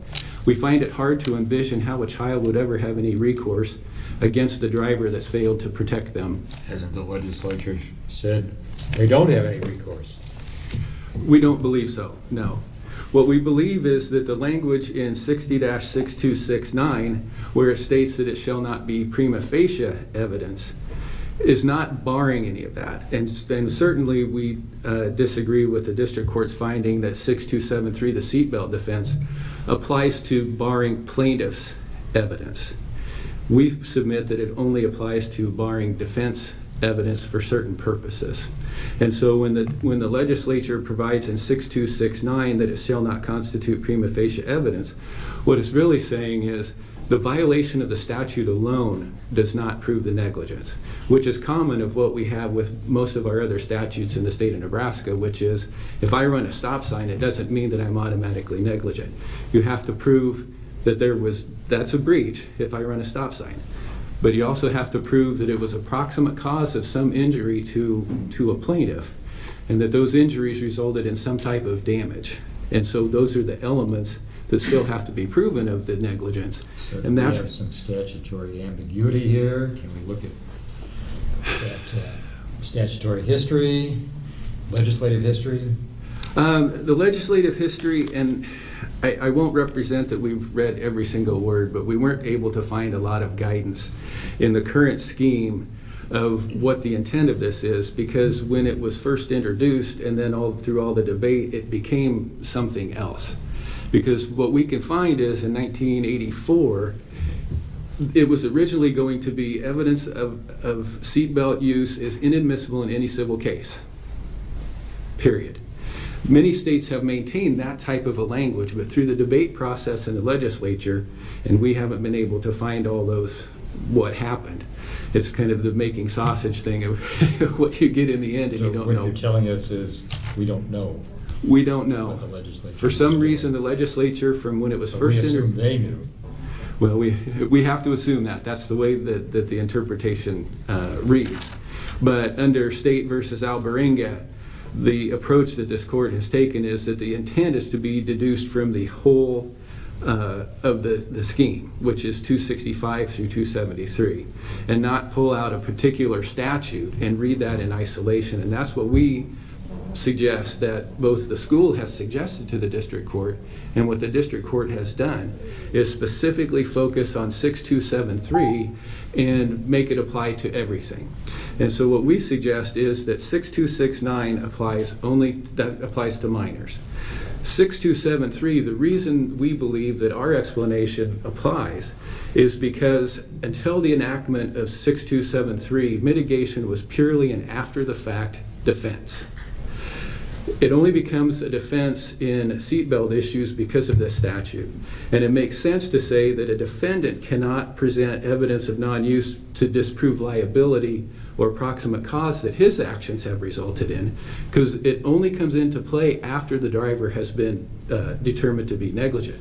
So it makes sense of what it doesn't say is it doesn't prevent evidence of duty or damages, which is where the mitigation comes from. If I'm the negligent driver, I've been found negligent, I can address duty.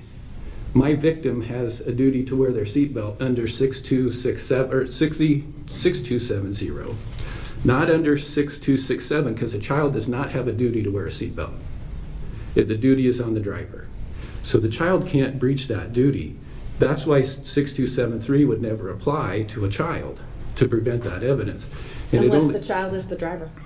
Then it does. Then that's my argument. A non-driving, non-front seat minor who is unbelted has a cause of action because there's no duty on that child to be wearing a seatbelt. Do we have to read a lot into the statute to get there? I don't believe so. What I finally, when it came to me, and not because I finally was able to make it up, when I took a copy of 6265 and 6266, we define occupational or occupant protection, and we require it be installed. That's the first two. Then if you read 6267, 68, and 69 together, 69 refers to 67, and 68, the penalty provision, it applies to 67. There's a separate penalty provision for 6272, referring back to 6270. If they were to be all together, there'd be no reason for two penalty provisions within the statute. And so then if you read 6270, 71, 72, and 73, those all flow together because they all use the word wear, W-E-A-R. In 6267 and 6269, they use the word use, U-S-E, which we believe is also a clue from the legislature.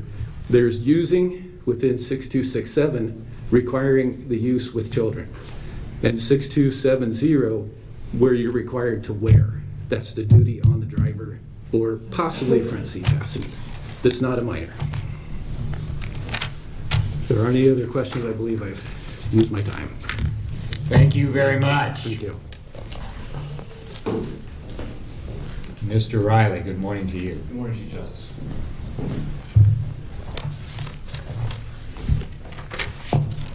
And before I begin, I notice I have 12 minutes up on this counter. I'm certainly going to leave my 2 minutes and just use my 10. And that's up to you. Well, I don't have the 12 minutes, and I don't want to deprive counsel here. Good morning, Your Honors. May it please the court, counsel. My name is Matthew Riley. I am the attorney for Broken Bow Public Schools, which is the defendant and appellee in this case.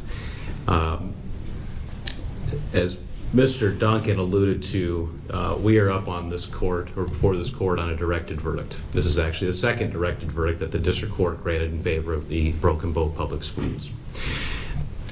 This verdict, this directed verdict in favor of the schools, is the correct result. It is the result that the school district has been requesting, I think, since 2014 when this case first was brought.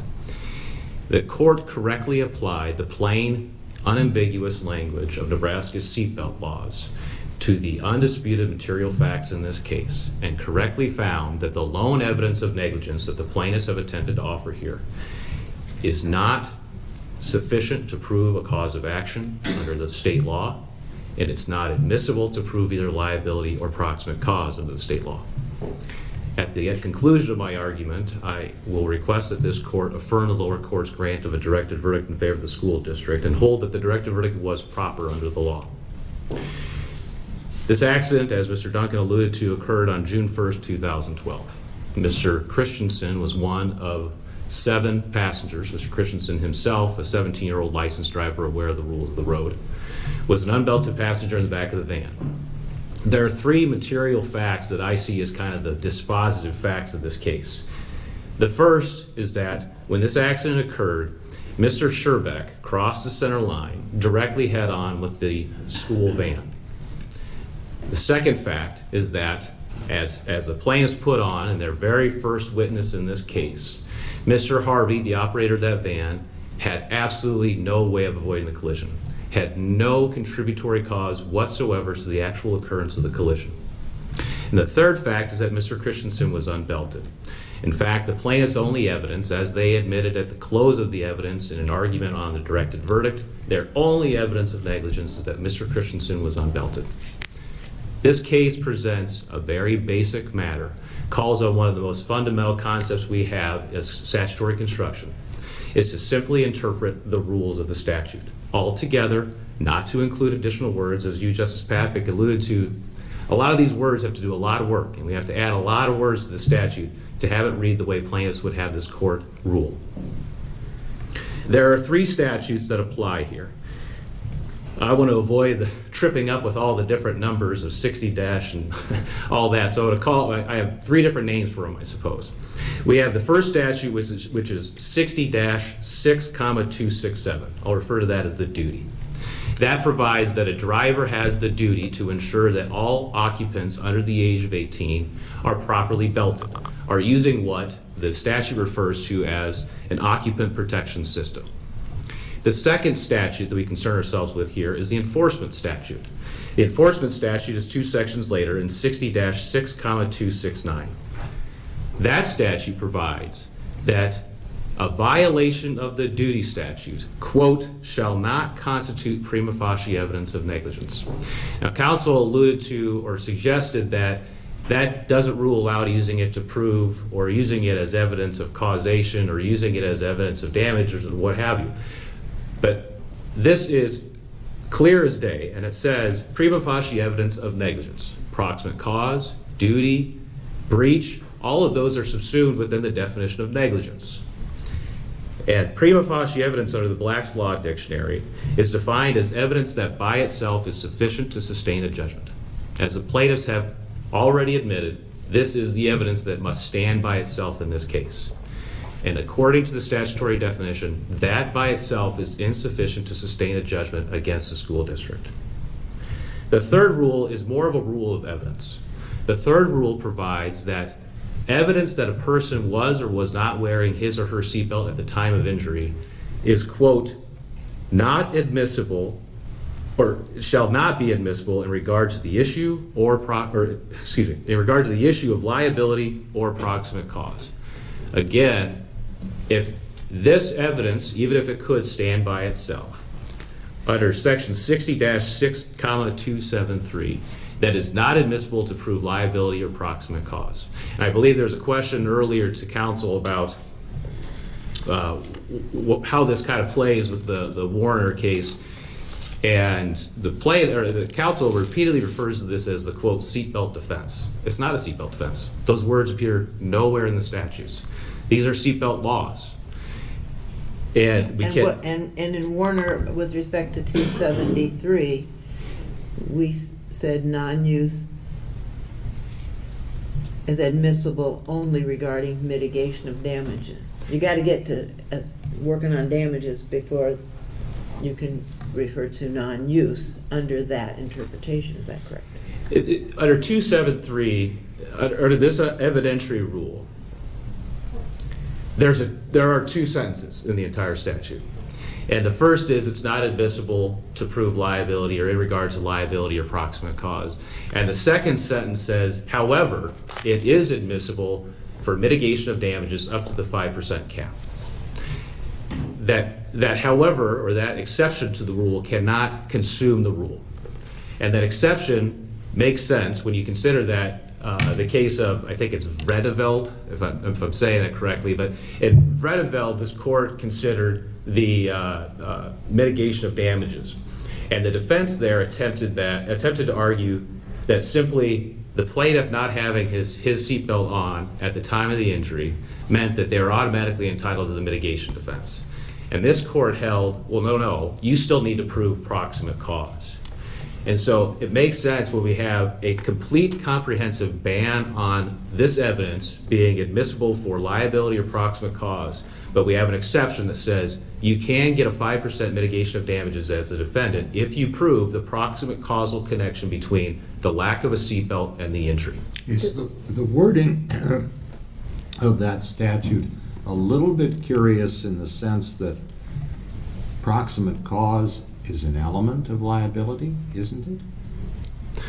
No, I think it's, well, I guess I would consider more of a belt and suspenders, Your Honor. I think that it's saying that it cannot be admissible if you think of the four elements of negligence. I would consider the liability to be more of the duty and the breach elements, and proximate cause to come as the third, obviously before damages. Well, And I'm with Judge Castle. Okay. There's a little curiosity. I'm not sure what that means. Well, I assume think for the moment that we would typically say that the formulation of negligence, duty, breach of duty, proximate cause are the elements of liability. What difference, if any, does that make in interpreting this statute? I don't think it makes, with all due respect, I don't think it makes any difference. I think that Section 273 also needs to be read in with the entire statute, including 269. And 269 has already said, when we're talking about the duty of a driver to have rear minor passengers belted, that duty, or a breach of that duty, or a violation of that duty, is not prima facie evidence of negligence. And so I suppose under a different kind of case where there are multiple examples of negligence, where you have maybe erratic driving or some other contributory cause to the accident, where the plaintiff, as here, where a plaintiff has not admitted that the driver had absolutely no contribution to the accident, that we might be talking about a situation where they're using it for a different purpose.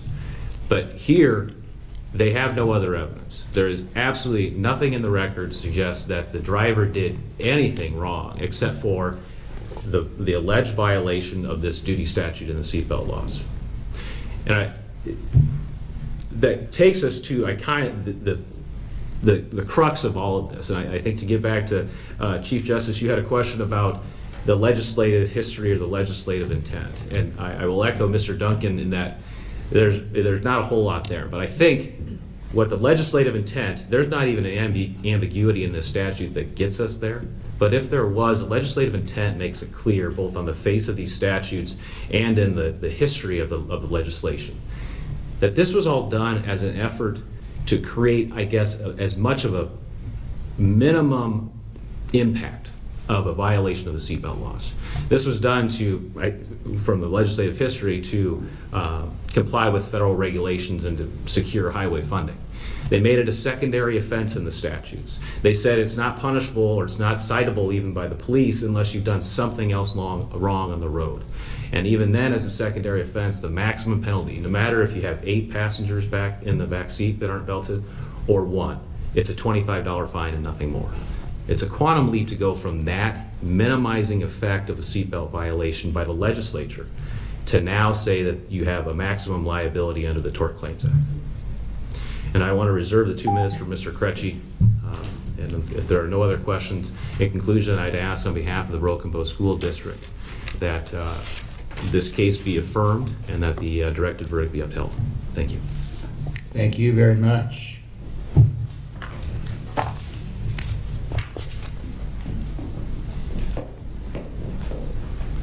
Mr. Crecci, good morning to you. Good morning. Jared Crecci on behalf of Beverly Sherbeck. She is the personal representative for her late husband. May it please the court counsel. I just wanted to reserve this 2 minutes predominantly to ask if there were any questions about my cross appeal. I concur wholeheartedly with Mr. Riley, and I think he's probably more prepared to talk about the actual seatbelt statutes than I was.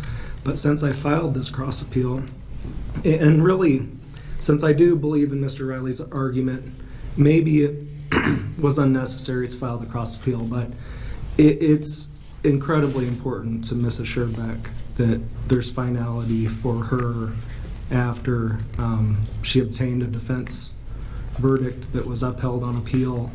And the alternative of if the district court's motion for directed verdict is reversed, then Mrs. Scherbeck, as personal representative, faces involvement in this ongoing case as a third-party defendant brought into the case by Broken Bow Public School.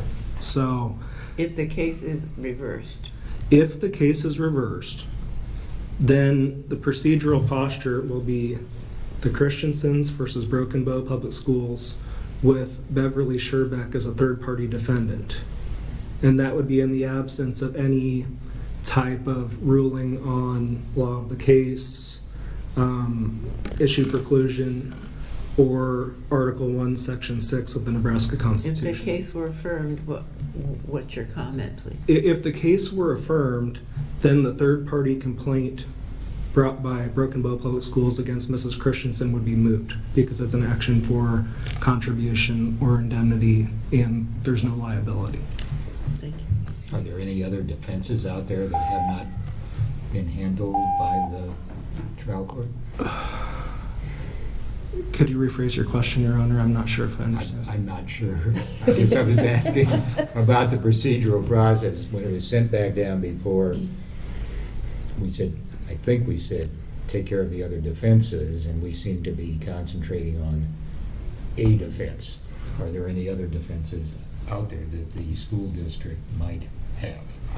There are factual defenses. So if you affirmed the district court's order, presumably trial would resume with all three parties. And You mean if we reverse? if you reversed. Okay. If you reverse, trial would resume with all three parties, and we'd go back and we'd be on the two defendants' cases. And at that point, the district court judge would first have to make a decision on the school's liability, which could go either way. And if the district judge found that the school was liable, there is this potential third-party indemnity or contribution claim against Mrs. Scherbeck that it's my opinion that there are legal doctrines that prevent that claim that have not been ruled on by the district court. But it's incredibly important to me to try to prevent Mrs. Scherbeck from having to go back into a trial. All right. I have exceeded my time, so thank you, Justices. Thank you very much. Do we have any time for rebuttal? No, Your Honor. There is no time for rebuttal, so that concludes arguments in Christensen versus Broken Bow Public Schools. Counsel, thank you very much. You are excused, and the court will go on to the next case of the day, which is State versus Galindo.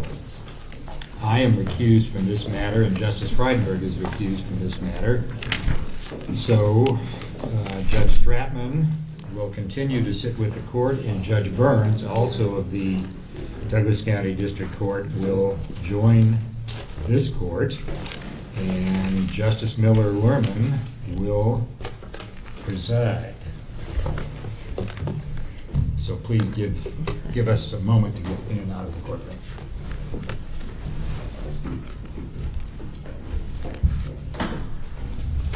Thank you very much. Council can be seated. And Judge Burns is going to join us. And then for record purposes, I will call the case, so it'll be part of the file on this case. All right. Good morning. Good morning. Thank you. The next case on the call is State versus Galindo. The Chief Justice is recused, Justice Frydenberg is recused, and sitting with us are Judge Burns and Judge Stratton.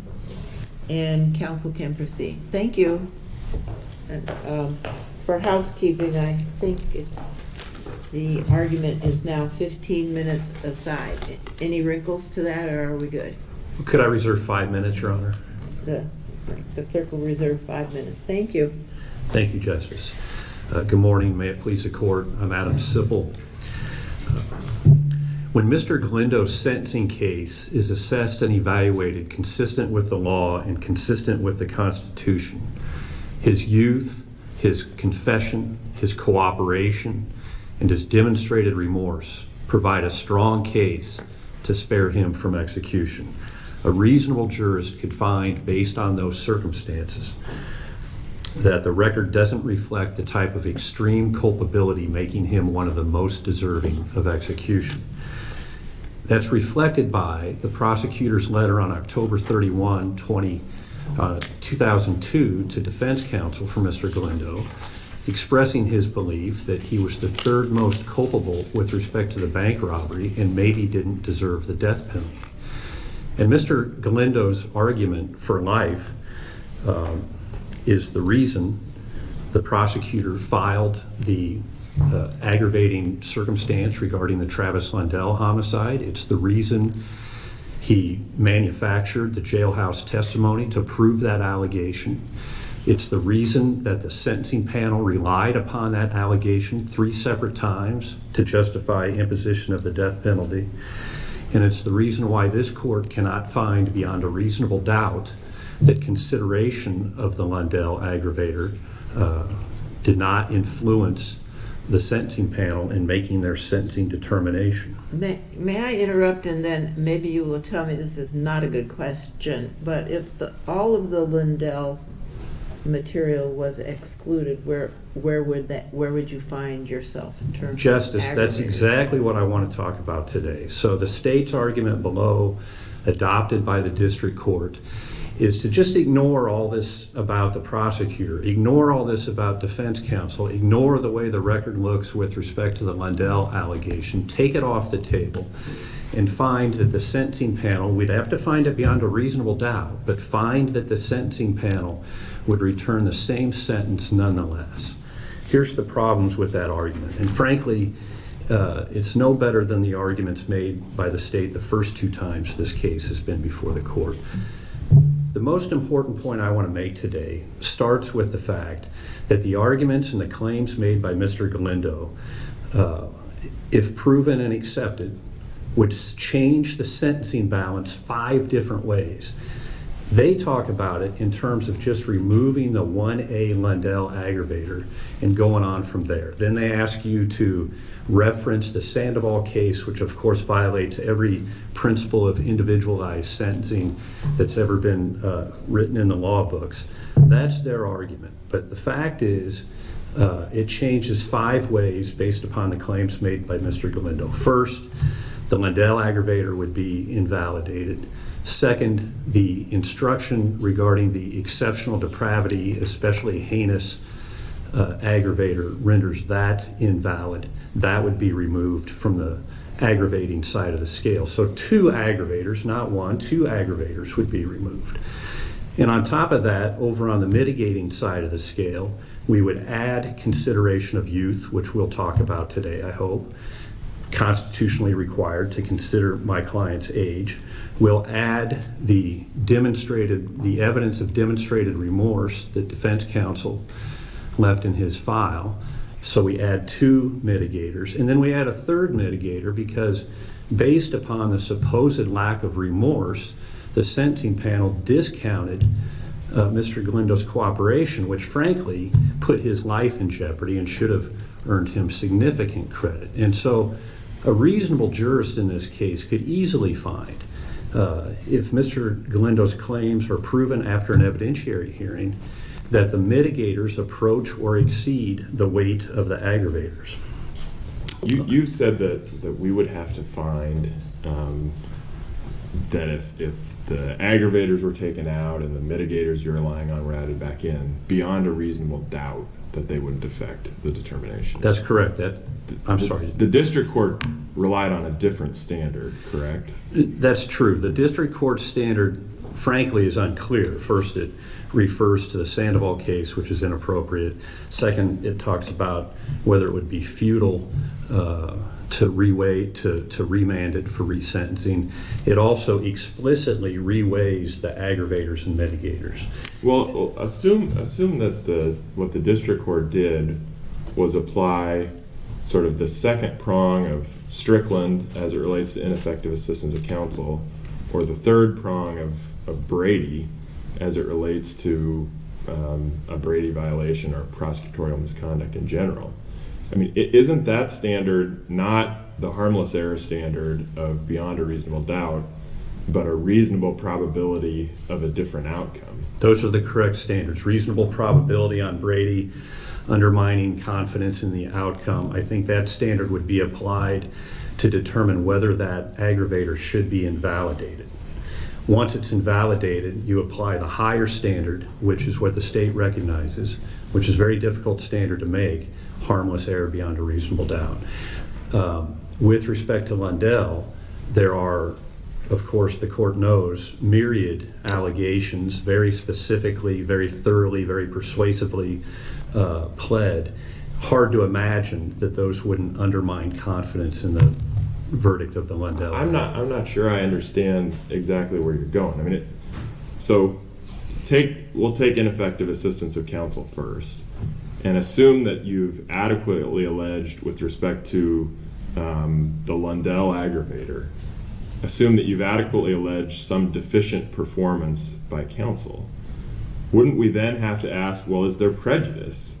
And isn't the question of prejudice not harmless error beyond reasonable doubt, but a reasonable probability that the outcome would be different? No, you're absolutely correct, Justice. And I'm just trying to narrow the argument. I'm trying to address what they've raised. Their argument is they don't address that. They go straight to the next step, which is the harmless error standard after the aggravator is invalidated.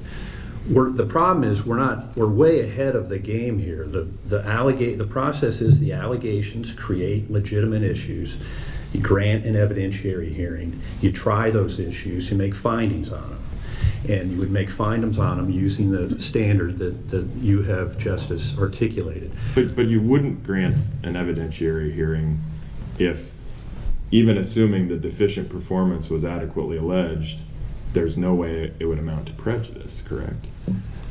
I mean, what would be the purpose of the evidentiary hearing if any attempt at proving prejudice would be futile? I suppose there could be a case where that would be the situation. I can't imagine how that would be the case here. I would note that the state hasn't argued that, in my view. I would note that the district court made no real specific findings on how that could be true, as you see in some other cases.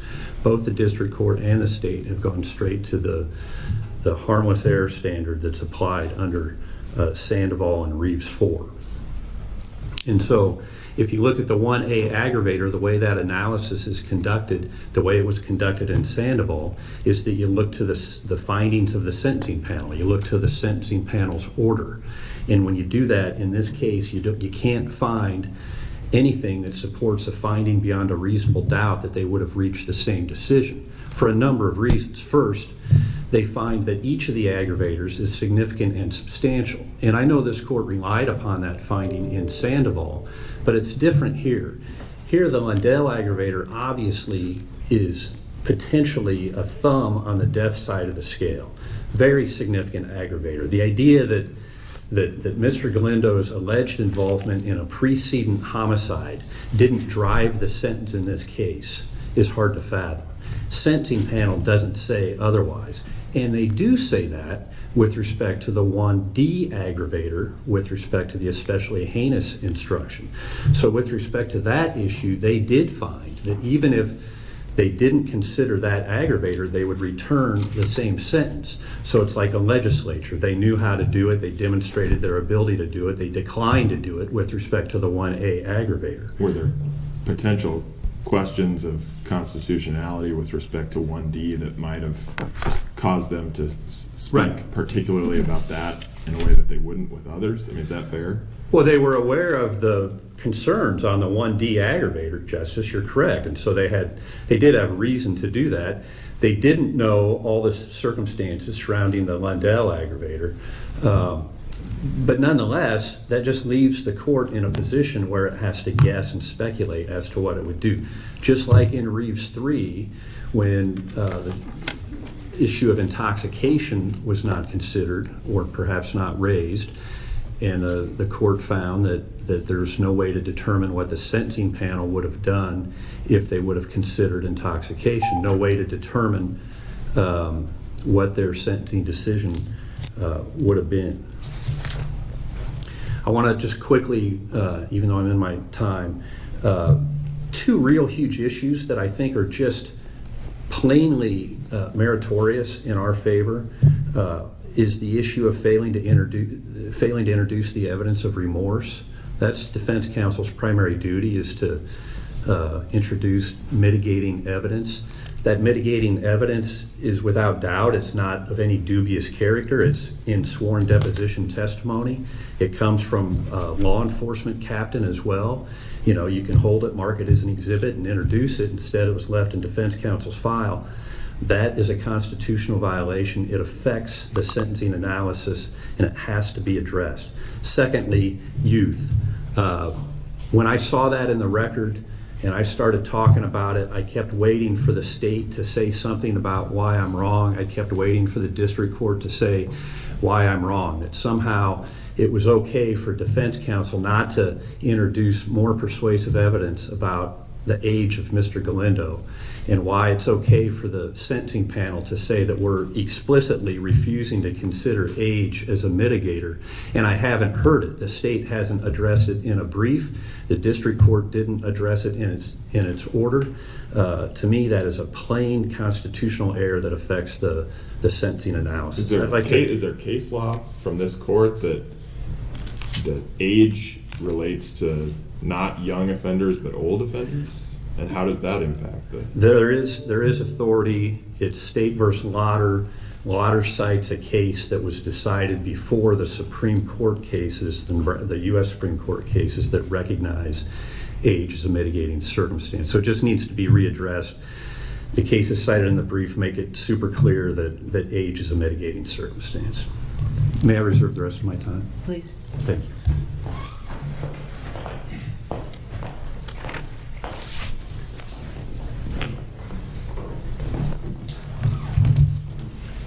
Good morning again.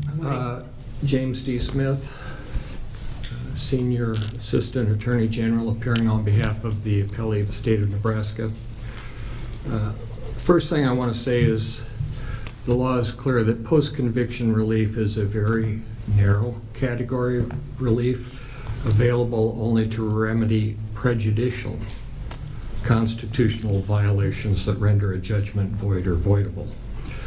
A couple other things I want to mention. Galindo's reply brief relies upon misstating the holdings of both the United States Supreme Court in Clemens and this court in State v. Reeves. In Clemens, the U.S. Supreme Court held that harmless error can be applied by state courts in capital sentencing, including harmless error weighting of aggravating and mitigating circumstances, and harmless error in relying upon an erroneous aggravating circumstance. Galindo's reply brief cites Clemens for the opposite proposition. In the state's view, do we even get to harmless error, or is this resolved on the prejudice element of Strickland and Brady? Ineffective assistance of counsel would be resolved on the Strickland prejudice standard. And I know I cited in my brief the Supreme Court in a capital case in Strickland, specifically holding that there is no possibility the claimed additional or mitigating circumstance would have changed the conclusion that the aggravating circumstances outweighed the mitigating circumstances. So Strickland itself goes to the prejudice isn't there. So if we're analyzing this under Strickland and we assume that we have deficient performance with related to, say, the Lundell aggravator and the other mitigators counsel mentions, remorse and youth, is what we're looking at. If those mitigators are added in and the Lundell aggravator is taken out, is there a reasonable probability of a different result? Is that the Strickland analysis? That would be the Strickland analysis that the claimed and then it comes down to the claimed additional or omitted mitigating evidence would have changed the conclusion. But that's not harmless error, right? That's a different... That's Strickland's constitutional prejudice analysis. There's an important point to make in your assumption, though. As far as the age of the defendant, the district court at the time of its sentencing specifically rejected the age of the defendant at the time of the crime. That's on page 8 of the district court's sentencing order. The district court specifically rejected in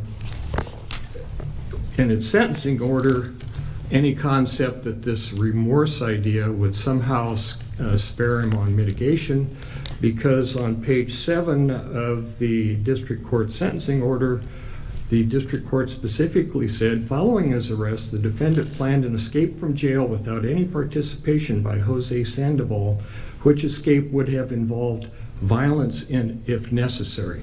That would, the rejection of mitigation on those two things I've said would reject the idea that this age of the defendant and maybe some remorse is somehow going to be sufficient to overweigh the aggravating circumstances that were found. Even if you take the Lundell out, you still have the 4 material left. that you just quoted, is that like a finding of fact or is that a narrative? The material I'm quoting is the court bases that finding on the following. It's a finding. It's a finding. Of the it's not sentencing. a pigeonhole of a specific aggravator, much less a No, mitigator. it's a specific finding by the district court at the pages I cited in the sentencing order.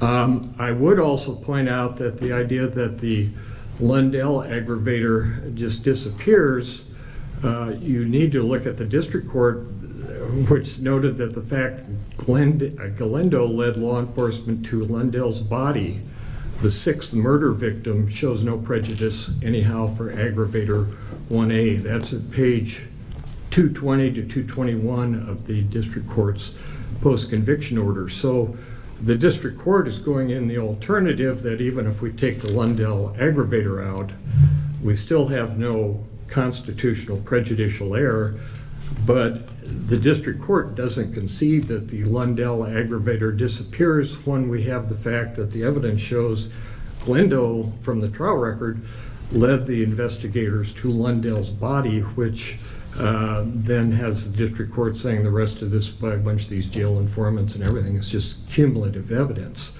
So I don't think, at least the way the district court entered its order, that it's necessarily that the Lundell aggravator is out, but even if it is out, the district court still concluded that it would be basically futile to have a post-conviction hearing when there are 4 other significant and substantial aggravators against one non-statutory mitigator, and per Strickland v. Washington, no reasonable possibility that the claimed additional or omitted mitigating evidence would have changed the conclusion that the aggravating circumstances outweighed the mitigating circumstances. In short, if you go in and murder 5 innocent people, saying that, gee, I shouldn't get the death sentence because I really didn't kill the 6th, that doesn't really indicate a prejudicial error in the sentencing that would justify having a futile evidentiary hearing just for the purpose of saying, was the sentencing order incorrect in sentencing to death? Is this comment or argument that you've just made essentially that which the appellant seeks has already been done? That in the sentencing order, if Lundell's out and youth and remorse are in? In the sentencing order, to me, those findings by the district court would reflect having an evidentiary hearing on each doesn't make any sense when the sentencing order rejected Has the age. encompassed those things the appellant seeks? Yes. He already got the benefit of that when he got sentenced and the district court rejected it. Thank you.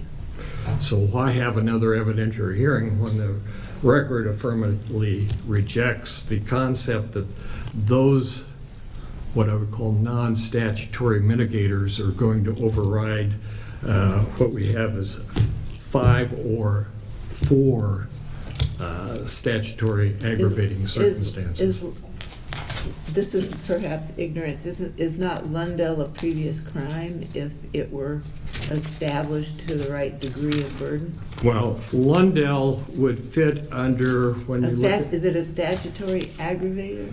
it would fit under as a statutory aggravator under 1A. Okay. Defendant That's has a maybe substantial Right. prior history. So it could impact an aggravator under 1A Yeah. as found by the sentencing order. That's Is that correct? but not the others. Thank you. Do we need to look again at how we have defined age as a mitigator? I understood that to be not- a suggestion made during your opponent's Not argument. in the context of retroactivity, where the defendant is trying to say that, gee, if age somehow later came into the constitutional analysis by some subsequent U.S. Supreme Court decision, which has never said that's retroactive, the answer to that would be no. There's no, you're looking at prejudicial constitutional error as of the time the defendant was sentenced. What did the sentencing panel say about age?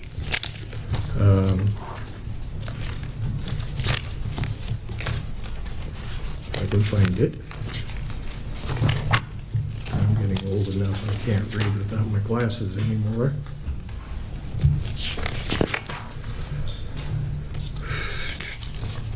Sentencing panel says, as far as the mitigating factor, the finding, sub D on page 8 of the sentencing order, the age of the defendant at the time of the crime. Defendant was 21 years of age at the time the murders were committed. Cite State v. Lauder that the Supreme Court interpreted the language of the statute, not the Constitution, interpreted this language to refer to a person of advanced years where senility may be involved. Defendant is not such a person. Panel finds there is no evidence to support the existence of this mitigating circumstance, concludes it does not apply.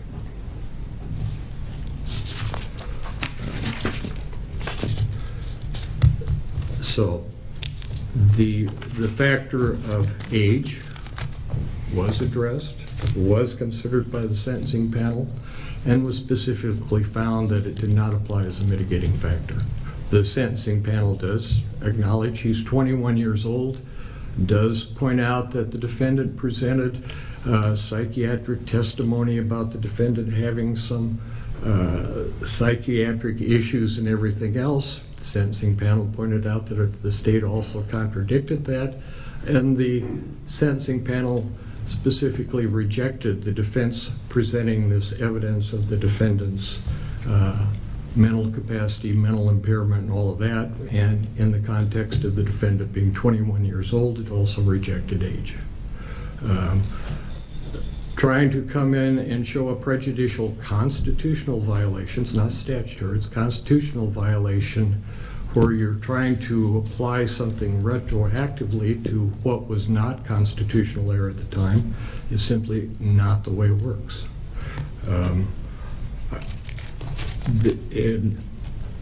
The ultimate issue I would submit to this court is, can this court, like the district court, conclude upon review of the trial record, Galindo's amended post-conviction motion, that the sentencing panel would have imposed 5 sentences of death, even in the absence of consideration of aggravator 1A, the Lundell murder, and the claim mitigating evidence that they're now claiming. And I would submit it's a de novo standard of review. On de novo review, like the district court, there was no prejudicial constitutional violation in Galindo's death sentences, and thus the district court should be affirmed. And what the district court, I rely upon what the district court entered for an order and signed.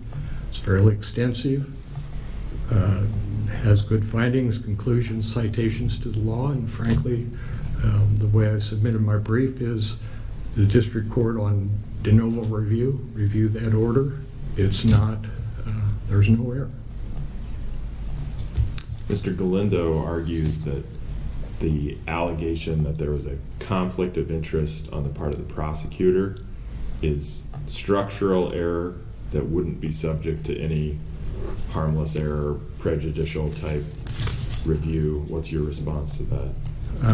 He doesn't have any precedent to support that. The structural error comes in the context like chronic on ineffective assistance of counsel, saying that it's somehow a structural error overrides the fact that you're supposed to there's just no precedent that Brady errors somehow become structural errors when this court itself has said when you apply Brady you still have to satisfy the prejudice But under chronic, that if I'm perhaps wrong, would say prejudice is presumed. Prejudice is presumed in the context of a constitutional claim of ineffective assistance counsel. Right, it's not a Brady error. Right, a pigeonhole, perhaps a small pigeonhole. I'm sorry? A small pigeonhole where prejudice is presumed. It's a very small one. I know I argued prejudicially years ago, or maybe I was there. No, I argued presumptive error, in which I remember Justice Connolly says the state never gets up and says that to us, and I did that once, but this isn't the case. Okay. Are there any further questions I might be able to help with? Questions? Yeah, I would say my brief was short. I thought it was appropriate to be short because I wanted to tell the court, look at the district court's order. It's not de novo review of my brief, it's de novo review of the district court's order. Thank you. Thank you.